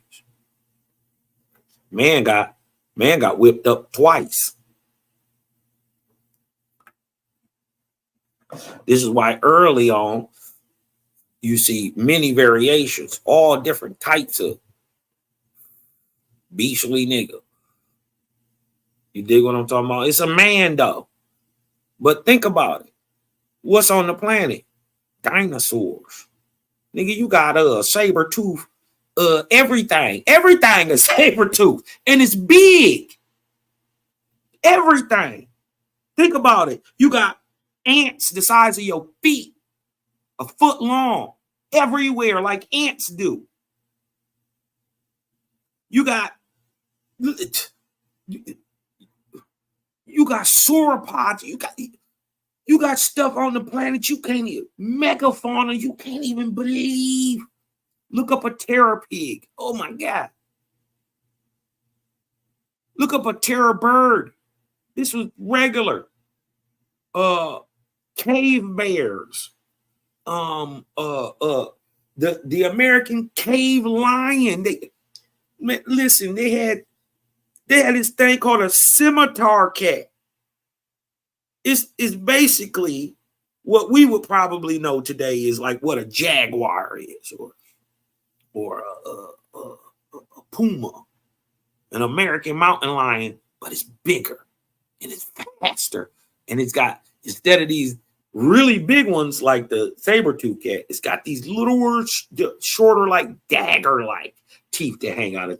It's terrifying. Just imagine a 6-foot house cat on steroids. That thing is deadly. You think what I'm talking about? You can't outrun it. So how is man existing at this time? He got to be beastly too. He got to survive. You dig what I'm talking about? This is a nigga. You don't really get us till right here. It's 6,000 years of this mess going on before you get niggas who can think in the first arc cycle. And they think this is because of meat. No, this is because of breeding. Huh? Man was created. In your Bible, thinking man or man with spiritual ability is called Abel. They have a man with no thinking ability who existed on the planet at the same time. His name is Cain, and he gives birth to the Cainite, not the Canaanite, not Canaanite like African, Cainite like war, like drunk. This is why the mark of Cain is blood or war. You ever want to know who the descendants of Cain are? Look at the most warlike people. It start to make real sense. Now, okay, so if you want to push that the descendants of Cain is cursed, you're right. Okay, we can rock with that. Who the most warlike people? Go ahead. I'll let you tell it. See how that works?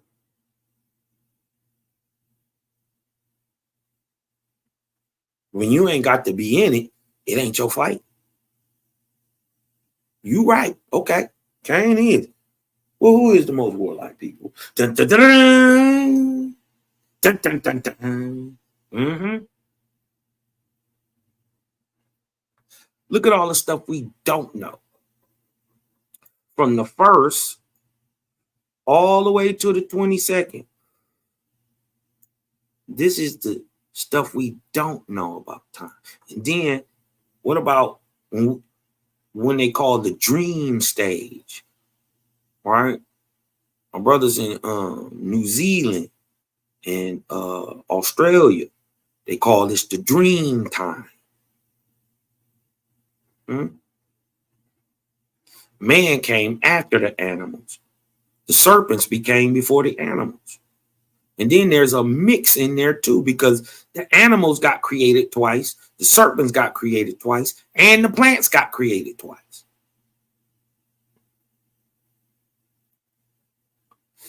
In 24,000 years.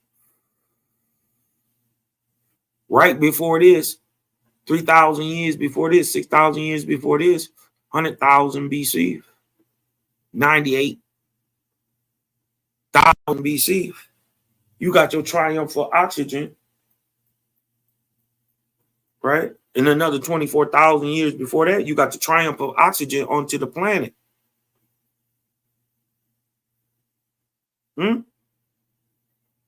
So right here at 100,000 years ago, this is your Cambrian explosion.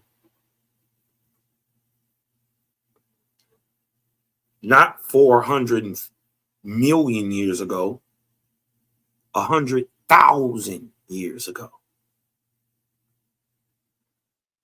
You see it? You see the explosion? Boom. Plants are created and then destroyed and created again. We back at this time, right? In the Simu and A. Simu means the time of creation, right? Plants were massive. They literally grew into the sky because the atmosphere of the earth was opposite of what it is right now, right? All the stuff that kills a man, right? Uh, Carbon dioxide, monoxides, and all this crazy stuff that kill man make plants go crazy. It make them go crazy, right? You put carbon dioxide, CO2, into your growth chamber, it make them bigger. It make your plants bigger. Period. It just does, right? Because they eat what kills man, and man eats what kills it. You know what I mean? They take in carbon dioxide and breathe out oxygen, right? We breathe in oxygen, spit out carbon dioxide. It's a beautiful marriage, but we opposites. So right back here in the beginning, the planet was just 100,000 years ago. Just 100,000 years ago, right? The air was unbreathable, and they had plants, but they was massive, and they took up everything, and they was poisonous. You dig what I'm talking about? But the Creator needed to clear the air, so He brought us in the Simu. He brought us in the Simu. And He literally scrubbed the air clean and pushed all the crushing gases down into the earth. Literally. This is how they was making them early fossils. This is how you catch stuff in the seabed still living, and it's just flattened in the rock. He literally cleaned the air clean. And then in 3,000 years, the second time, He created the plants, the next plants, out of the destroying gases that He took out of the air. What nothing wasted. This is why many plants today are good for us, but many are poisonous also. The plants were made out of the poison. So the next animals that come down are the serpents. They were poisonous also. Right? This is what people got to understand about these first dinosaurs, serpents, right? They was poisonous, many of them, right? And one of the great secrets they don't know about it is, and this is why you can't never hardly tell a male from a female, is because the serpents, all of them for the most part, were self-impregnating. They didn't need another one of them to produce an animal. Right? So the only time that you are catching what they see as a differentiation between male and female, right, is you'll see one grow a bone, but in that pack, it's only female for that time. Right? Other than that, it's male, right? And then it'll, once it goes into its ethnogenetic part where it starts producing all on its own, it'll start creating clones of itself that will be just like it. Right? We still got expressions of this today in the serpent world with the Komodo dragon. And many of the different serpentine animals create without the need for any other. They're self-impregnated. That's because even the earliest ones were. So T-Rex and all them, you just catching them at different times. You dig what I'm talking about? You just catching them at different times. The time when it's gonna lay eggs, any other time of the year, look like this. It may have feathers and look all peacocky, but when it's time to produce an egg and shed all that, grow that little pouch to grow the eggs and spit out eggs and then keep moving. Ain't like they was like watching over the eggs or nothing. These are serpents. They dig a hole, lay the egg, cover it, and they keep moving. You dig what I'm talking about? Very few of them will keep watch over it. You dig what I'm talking about? Some of them do, like alligators, but a lot of them just keep moving.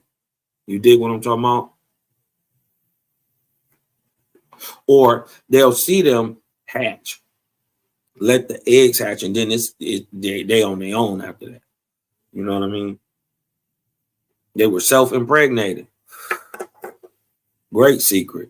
So this is when they talking about the Cambrian explosion. The very first, listen, it is my belief. This is just my belief that many of what we see as mountains today were once trees. The only way you could cut it down, it was to drop atmospheric material, 150, 100,000 from the meteoric belt in our atmosphere, dropping through the earth at hundreds of miles an hour. Heated. 2 times as hot as lava and as thick as 2 miles, smashing in the tree. Man, it would wear shit out. Everything that was in the air would have been pushed to the ground. And I'm talking about even on the water. Right? It would have hit the water with such force. You dig on? Think about 2 miles deep worth of hot lava, 2 times hot lava. It's 4,000 degrees. Easy, right? Dropping out of space from 150,000 miles up. With that much kinetic energy, it would have hit the water and anything, and it would have instantly touched the bottom. Whoa.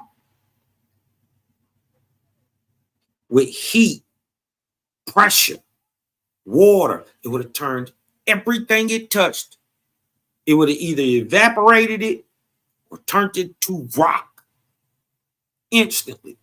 And we see this in a level of the earth that they say is 400 million years ago. We know it's only 100,000 years ago. Telling you, Wasp crazy. Waspy is crazy. Let's go back to this. Right? They're going to remember what they're going to remember. The 7 tetras.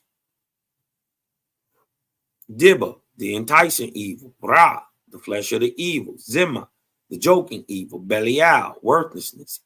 Avin, or vanity. Anash, or the delight in destruction. And Shaitan, the desire. What is Shaitan?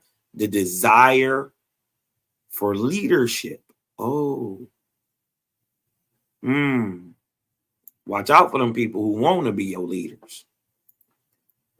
Which is the captain of death. They shall have 3 great lights. So this is where the lights come from. This is where your so-called sun worship. They didn't worship the sun. This is where your fire worship comes from. No. These are rituals that have lasted 25,000 years, still here in America. They're going to have 3 great lights. Order. Order means light. This is why they call, in parts of the world, they call the Great Spirit or Mazd, or the Master Light. Or means light, the all highest. Right? Here go the second, 3rd great light, called God, or Son of Order. So we always knew that order made the Son of Order, that the Creator made God. So why would we ever praise God? We wouldn't. Right? And with the Lord, with God is his homeboy Adonai or Lord, right? The executor on and of heaven and earth, right? God tell the Lord what to do. Let that sink in. Well, where did the Lord God come in, Cosma? He is the level in between God and Lord. He does both jobs.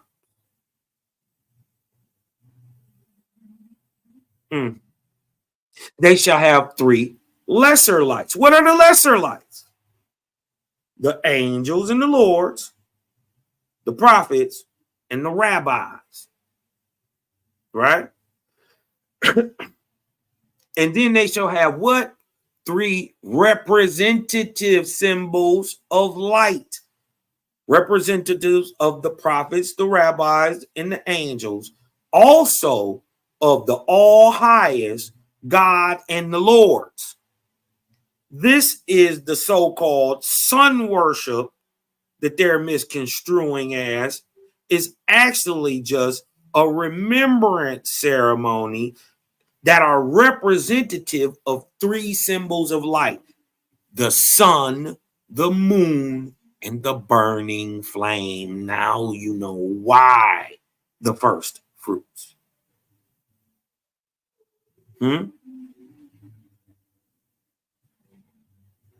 My man we just read in 1851, he was witnessing this. We know that they got this in October of 22,553 BC. 5 months after the flood started, they got this understanding. 24,176 years ago.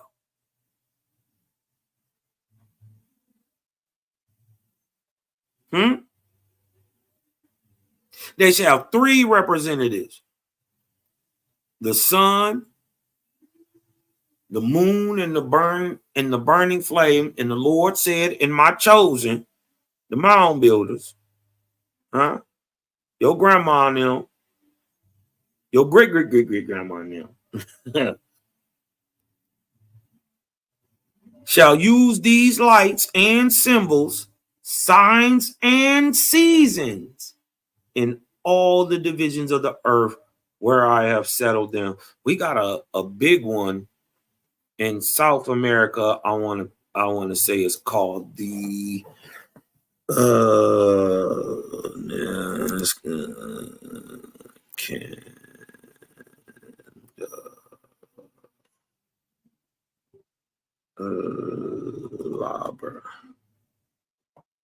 let me see. Yup. Let me show you this one. Y'all see it? Y'all see it? Now I'm gonna read it to you again. That is called the candelabra. It is in Nazca in Peru, right? A great secret about this is what we're seeing. Let me show you. Hold on. Let me go back. Let me go back. What you're actually witnessing, these lines, right, are the outline of what's left. This used to raise up above the ground. This has been beat down, and all you're seeing is the remnant of what's left, the outline. It used to come up off the ground, right, and could be seen from far away. It is my belief. Well, I got proof to show, right, but I don't know this for a fact. I wasn't there, but they said they glowed so people could see them from. But what material was you using, right? But we see when Owaspi get to talking about in the Americas, they're going to have 3 representative symbols of light: the sun, the moon, and the burning flame. And they shall use these lights and symbols and signs and seasons and all the divisions of the earth where I have settled them. And in the Cosmine era, I will come and show them the framework of my building, in which I raise up to the Almighty. Y'all see this?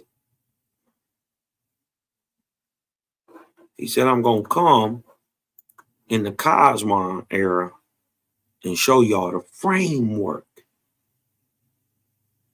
Funny that they say that these are outlines, the framework of old buildings that have been battered down over time. Well, my question is, many of these are thousands of feet above sea level. What batters them up there? Huh? What beats them down to the material disappears?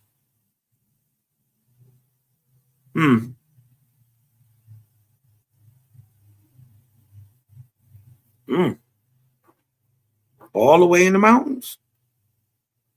Why do they look smooth like this? Huh?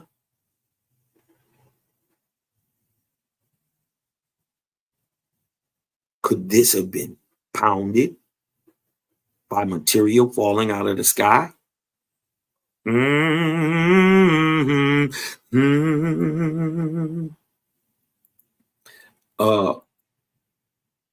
Remember, they was talking about my people will have the rainbow.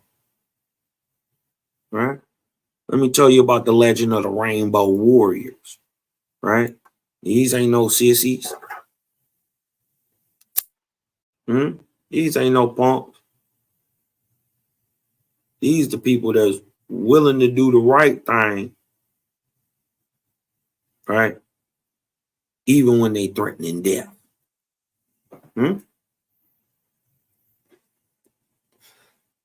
This is the legend of the rainbow warriors from Navajo, Hopi, Ojibwe, Cree, Anishinaabe, and Lakota stories. Right? Now, many people be saying, oh, well, Cosmine, why you using Native American stories? Because many of them stories are our stories that we told them. Right? And now we looking back through time. Right? And shout out to these brothers for keeping this stuff alive.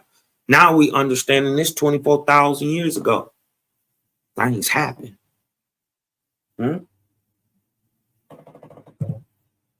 Things happened. You dig what I'm saying?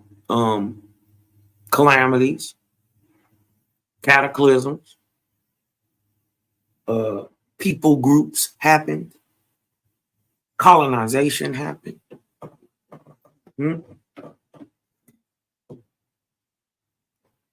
Capitalism happened. And religion on a mass scale. A lot of things happened in the last 6,000 years, wouldn't you say? In Native American traditions, the rainbow symbolically occupies a special place. It says, walk on a rainbow trail, walk on a trail of song, and all about you will be beauty. There is a way out of every dark mist over the rainbow trail. That is a Navajo song. Certainly, it is a symbol of the spirit and the union of peoples. As Native Americans, it says, we believe the rainbow is a sign from the spirit in all things. You're right. It is a sign of the union of all people, like one big family, like Algonquin. The unity of all humanity, many tribes and peoples, right?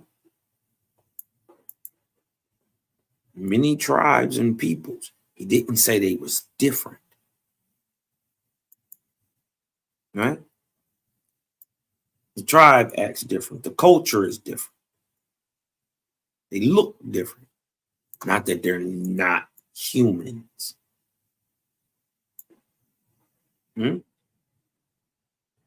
Native prophecies say that mixed blood, look at this, and white people, who grew their hair long and wore beads, would come to the native healers and ask for guidance. The prophecies say that they would return as the rainbow people in bodies of different colors, red, white, yellow, and black. The old ones said that they would return and unite to help restore balance to the earth. Did this happen, y'all? Wait a minute. This already happened. These are the flower children, the rainbow children. Woodstock. This already happened.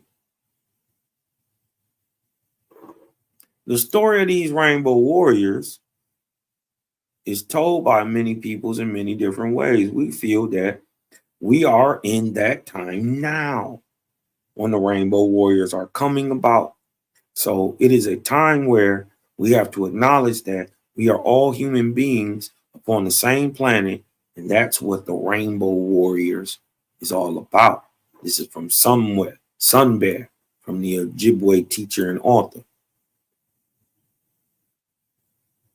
A good summary of the different legends of the Rainbow Warriors is found in Stephen McFadden's book, Legends of the Rainbow Warriors, written in 1987.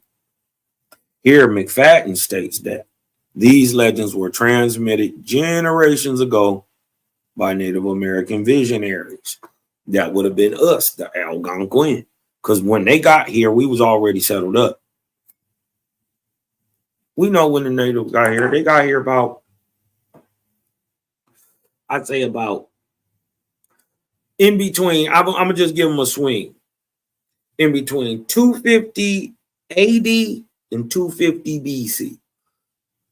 In between there, no farther back, I'm going to give them that. They've been here about 1,800, 2,000 years or so. I will give them that. But they're not from here. You dig what I'm saying? Because we know that what the people look like that was from here. Now, after they got here, after years and years of intermixing, they was brown too. Go look at them. Go look at the mixed mongoloids. They was dark brown too. And I ain't talking about the Eskimo. The Eskimo is something different. You know what I mean? He's something different. I think a nigga in the Eskimo make a Tongan or a Samoan. This is just what I think. Don't y'all blame me. I'm saying when you mix a nigga with an Eskimo, you get a Tongan, a Samoan. Huh? You might could even throw in some of that Asian mix of the Negrito. I'm just saying when you mix them, what an Eskimo is with an American Negro, you get what you call a Samoan.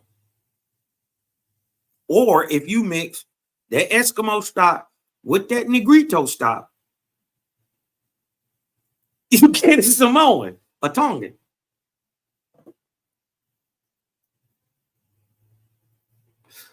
I'm just saying.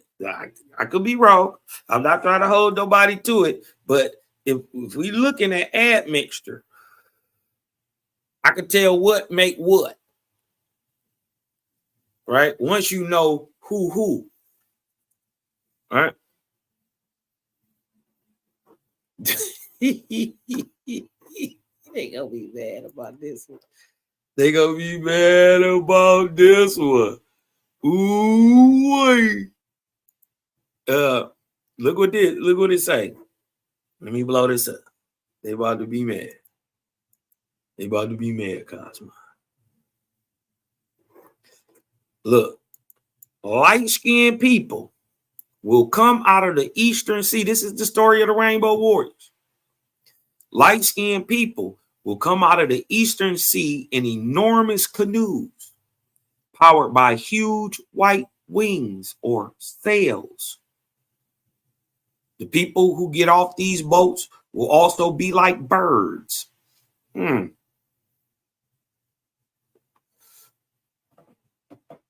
We do see that that double-headed eagle over there. We see the black eagle over there. The hawk. Ain't that what Horus is? The people who get off these boats will be like birds. One of their feet will be like that of a dove. Other like that of an eagle. I think what they saying is, remember, this is a legend, right? I think what they saying is right there, these people that's going to get off these boats, they're going to be acting like they your friends, but in the back of their mind, they got something, they're going to do something to you. Or also you could look at it like this, that they coming with the Bible in one hand and the pistol in the other. Like a dove and like an eagle. Showing that these people didn't come over here just trying to overthrow and overtake some stuff. No. There was some wild Indians over here that wasn't about to go for nothing. So you had to get in, talking that sweet stuff. Yeah, hey girl. Hey, how you doing? Yeah, you did what I'm talking about. You had to mix in, twist in for a minute. Get your people over here, get your numbers up. You did what I'm talking about. Yeah. In the name of Jesus. We about to take over. Yeah. It was an inside out. It was a coup d'etat. And then they playing both sides against the middle the whole time. Remember, they knew they came over here with dumb diverses. Anything that they could do, Intercater, dumb diverses, doctrine of discovery, they came over here. Listen, they God is already forgiving them for anything they do.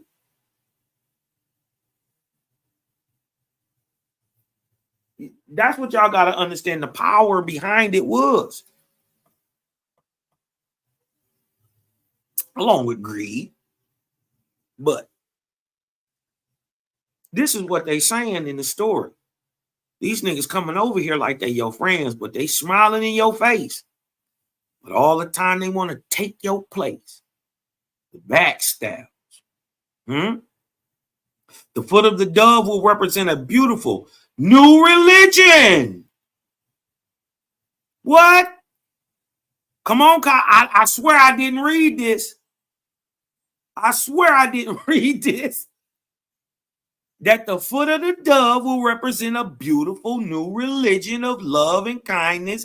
Oh, it's Christian. Oh, Jeebus. Heaven, Jeebus. A new religion of love and kindness, and the foot of the eagle will represent strength, technology, and power. Look at that. The sharp foot of the eagle will dominate. They will claw at the red nation with their eagle feet, exploiting and enslaving them. Well, we know right here, we know that these red nations ain't talking about Mongoloid or Native Americans today. They were never enslaved. They didn't go through American Indian slavery. As a matter of fact, at the end of the Civil War, 1866, 1867, they didn't even get a slave back till the 1870s. They was catching up nigger Indians and enslaving them.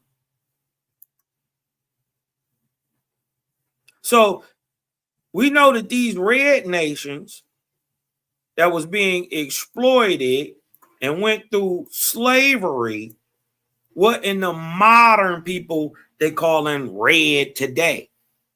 That would have been me and you, because we know that it was American Indian slavery going on over here way more than it was African slavery going on. It was more a Caribbean slave trade than it was a Western African slave coast slave trade. And what we finding out is, through our research, is that the people who was enslaved in Western Africa from 1500 to 1800 to about 1.5 to the tune of 1.5 million to 3 million were pale-faced Europeans raided from Western Europe by the Ottoman Turks and are on record. Uh-oh. So you telling me the people that was enslaved in the slave coast of Western Africa, Cosmon, who were put onto slave ships and by the thousands and got over here and were enslaved in the Caribbean and mixed in with the people down there and all this and produced mulattoes? Oh, how do you always know you produce a mulatto if the African is dark brown already and the American is dark brown already? When you mix them together, how do you know it's a mulatto? Which one makes it light? See, the Africans that was coming from over there was pale folks, Europeans. African, just, this is why it ties in the slave, but African means troglodyte or cave dweller. Right? And you can go right up to North Africa, right where there was the same people was enslaved from Western Europe. Took it from Spain all the way to Russia. The Ottomans was whooping on everybody. They would just raid the whole everything. It took millions of people off the coast of Europe in between 1500 and 1800. The Ottoman Turks.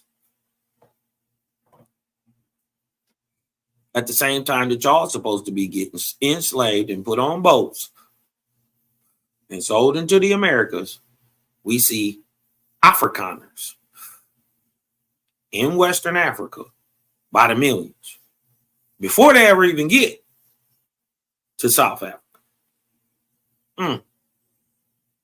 So who is that down there in the Caribbean mixing in? This is how you always produce a mulatto when you're mixing with an Indian. We know the Indian copper color. The real niggas over in Africa is black as hell. So how do you always produce a mulatto when you mix in or mestizo when you mix in an African and an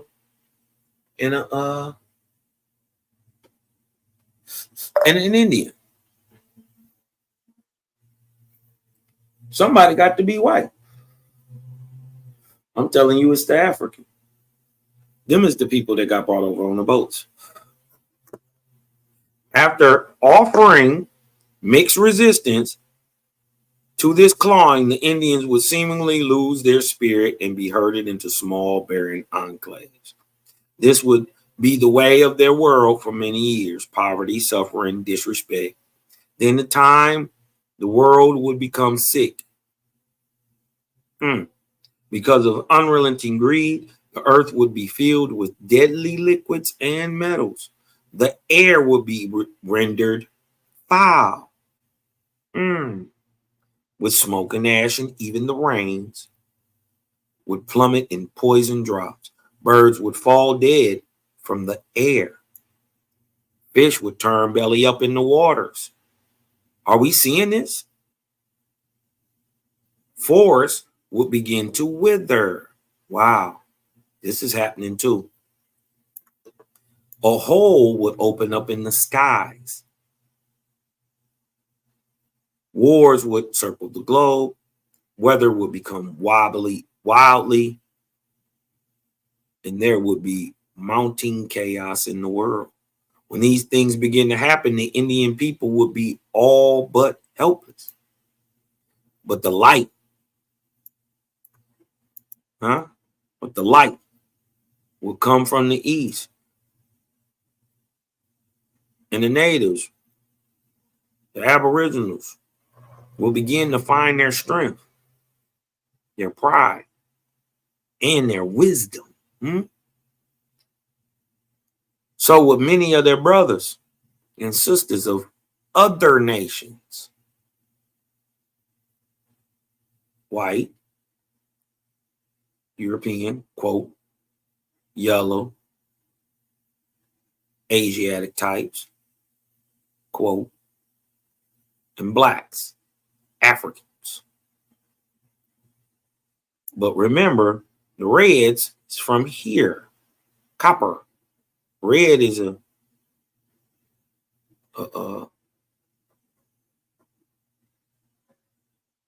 come from copper. Copper come from red. Right? So when they talking about Africans or black, yellow, and white, they ain't talking about you. Remember, you the only one copper colored today. You the only one can be red. The people on the reservations are not red. They at best they yellow.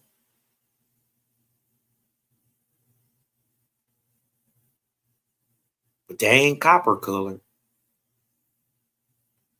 So remember to be able to see yourself in the stories. And you are not the black who will feel strongly the calling of the spirit. Shout to the created gang. Peace to all the righteous gods and Nirvanian goddesses, huh? They would understand the basic fact that it is the earth which gives us the water, the food, the clothing, the shelter, and beauty necessary for the circle of life. These awakened souls would find each other, and together they would teach all the people of the world to have respect for the earth mother, of whose very stuff human beings are made. Respect would prevail. Hmm? Don't that sound just like Create a Gang? Don't that sound just like Aboriginal movement? Y'all better wake up. Hmm? Let me see. All right. This is another one of them so-called Adena Hopewell maps. But I wanted to show you, they said in time it would be representative of the great sunken continent that you came from, that you would just be in the middle part. This will be proof that you came from Pine. Look, ain't none of this stuff really on the East Coast. This so-called Adena and Hopewell culture. Hmm?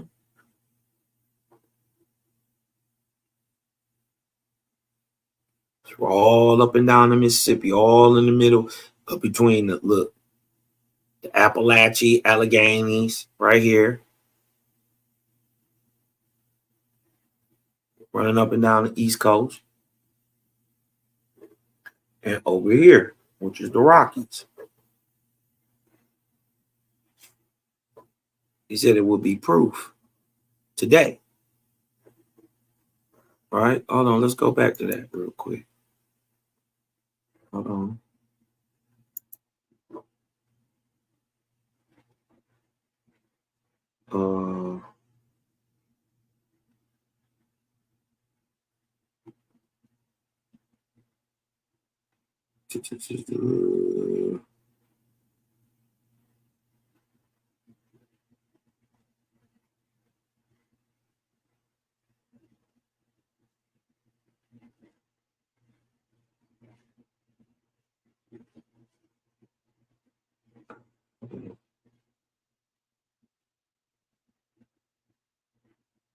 Okay, here you go. The fleet named Gautama was carried eastward, and the country where it landed was also called Gautama, or America. The Lord said, from this place in Central America, right? In what we know as Guatemala, the Lord said, from this place, my chosen shall spread out north and south, but they shall not inhabit the lands to the east or to the west as far as the sea. All right. For they shall be testimony in time to come in Cosmon today, 2024, of the landing place from the continent of Pond. So proof that we wouldn't that there was a sunken continent in the middle of the Pacific, one,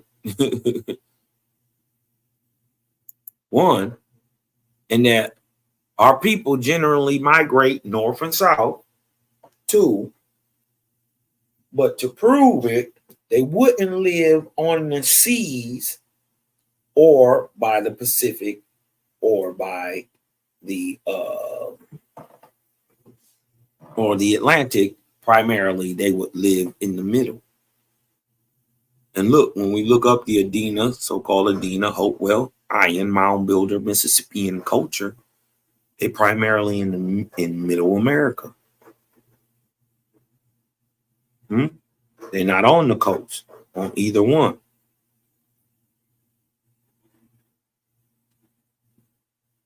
Who the first one to teach y'all what this was? The Hugadoa, huh?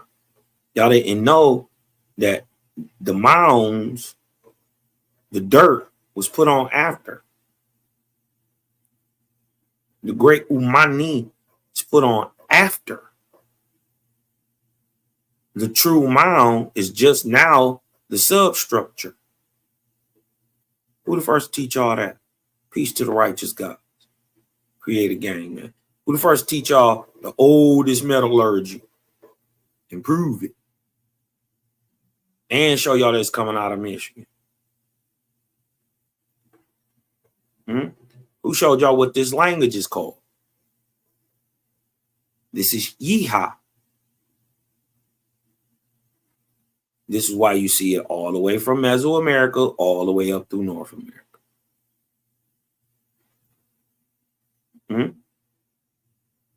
For those of us who are aware of Aboriginal culture in the creation stories, you are aware of the fish that dived down with the bird and brought up the first earth. This is the understanding that we gave, the Algonquins gave to the Iroquois. They use it now as a creation myth, but it's an allegory. But here goes a pipe representing that tail, the great diver, right? This motif, this diver motif of an animal or a man or something that goes down to it's old stuff, right? You see it all the way around the world, even in Egypt, right? But understand that this stuff is 100% from the mound builder culture. And look, with that being said, man, I'm not going to hold y'all up. You dig what I'm saying? Cosmon going to get up out of here.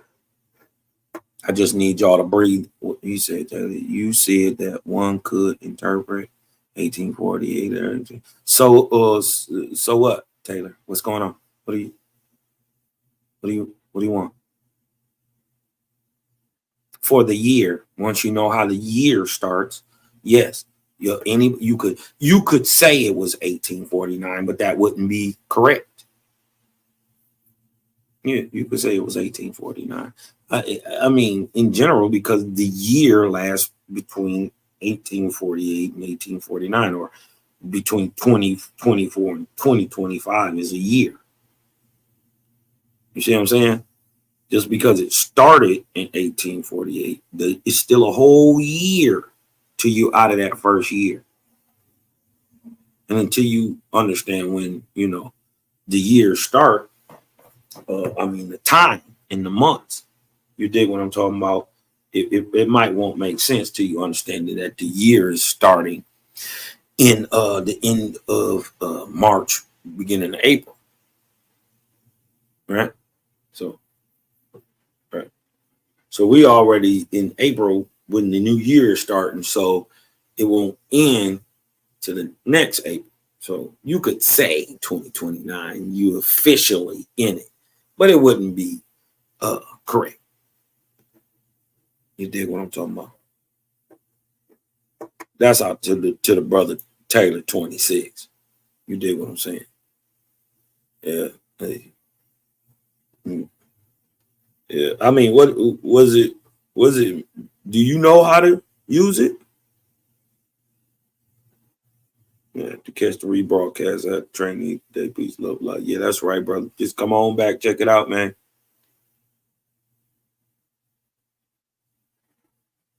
You dig what I'm talking about? Just come on back, check it out. Well, this is Young Cloud Kicker, man. All I need y'all to do for me is breathe in. You know what? We're gonna take it out with that. We're gonna go ahead and take them out with that. With that Owaspy anthem. You dig what I'm talking about? I like this joint.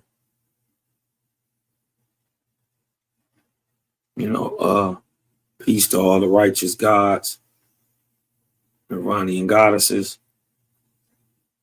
Cosmine. I'm about to go and get about this thing, man. Peace.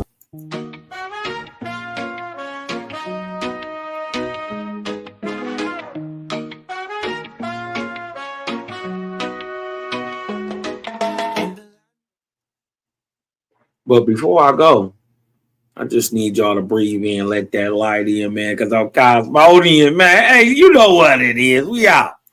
Trumpets sound across the sky as we raise our voices high, praising the one most high under the Owaspy's watchful eye. We sing songs of love and grace in this sacred space. For the Creator again we embrace, their wisdom we chase, with trumpets playing in tune under the silvery moon. We dance until the morning sun, this connection never undone. Harmony in every beat, our faith is concrete.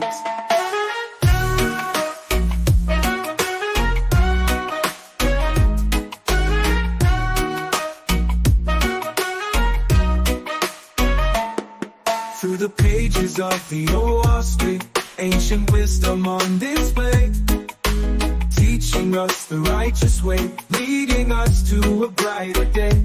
With each trumpet blast, we're reminded of the past and the love that will ever last in this divine contrast. United in spirit, we uplift and hear it. We sing songs of love and grace in this sacred space. For the Creator again we embrace, their wisdom we chase, with trumpets playing in tune under the silvery moon. We dance until the morning sun, this connection never undone.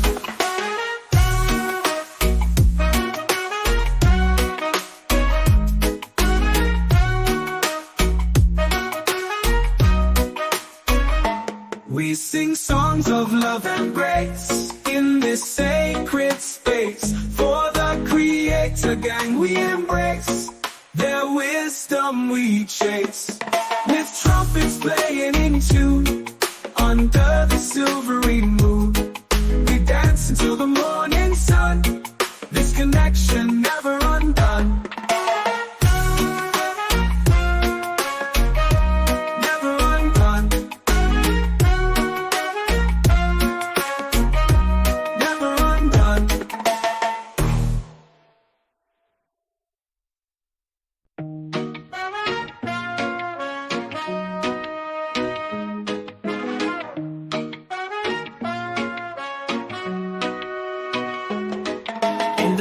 sound of truth.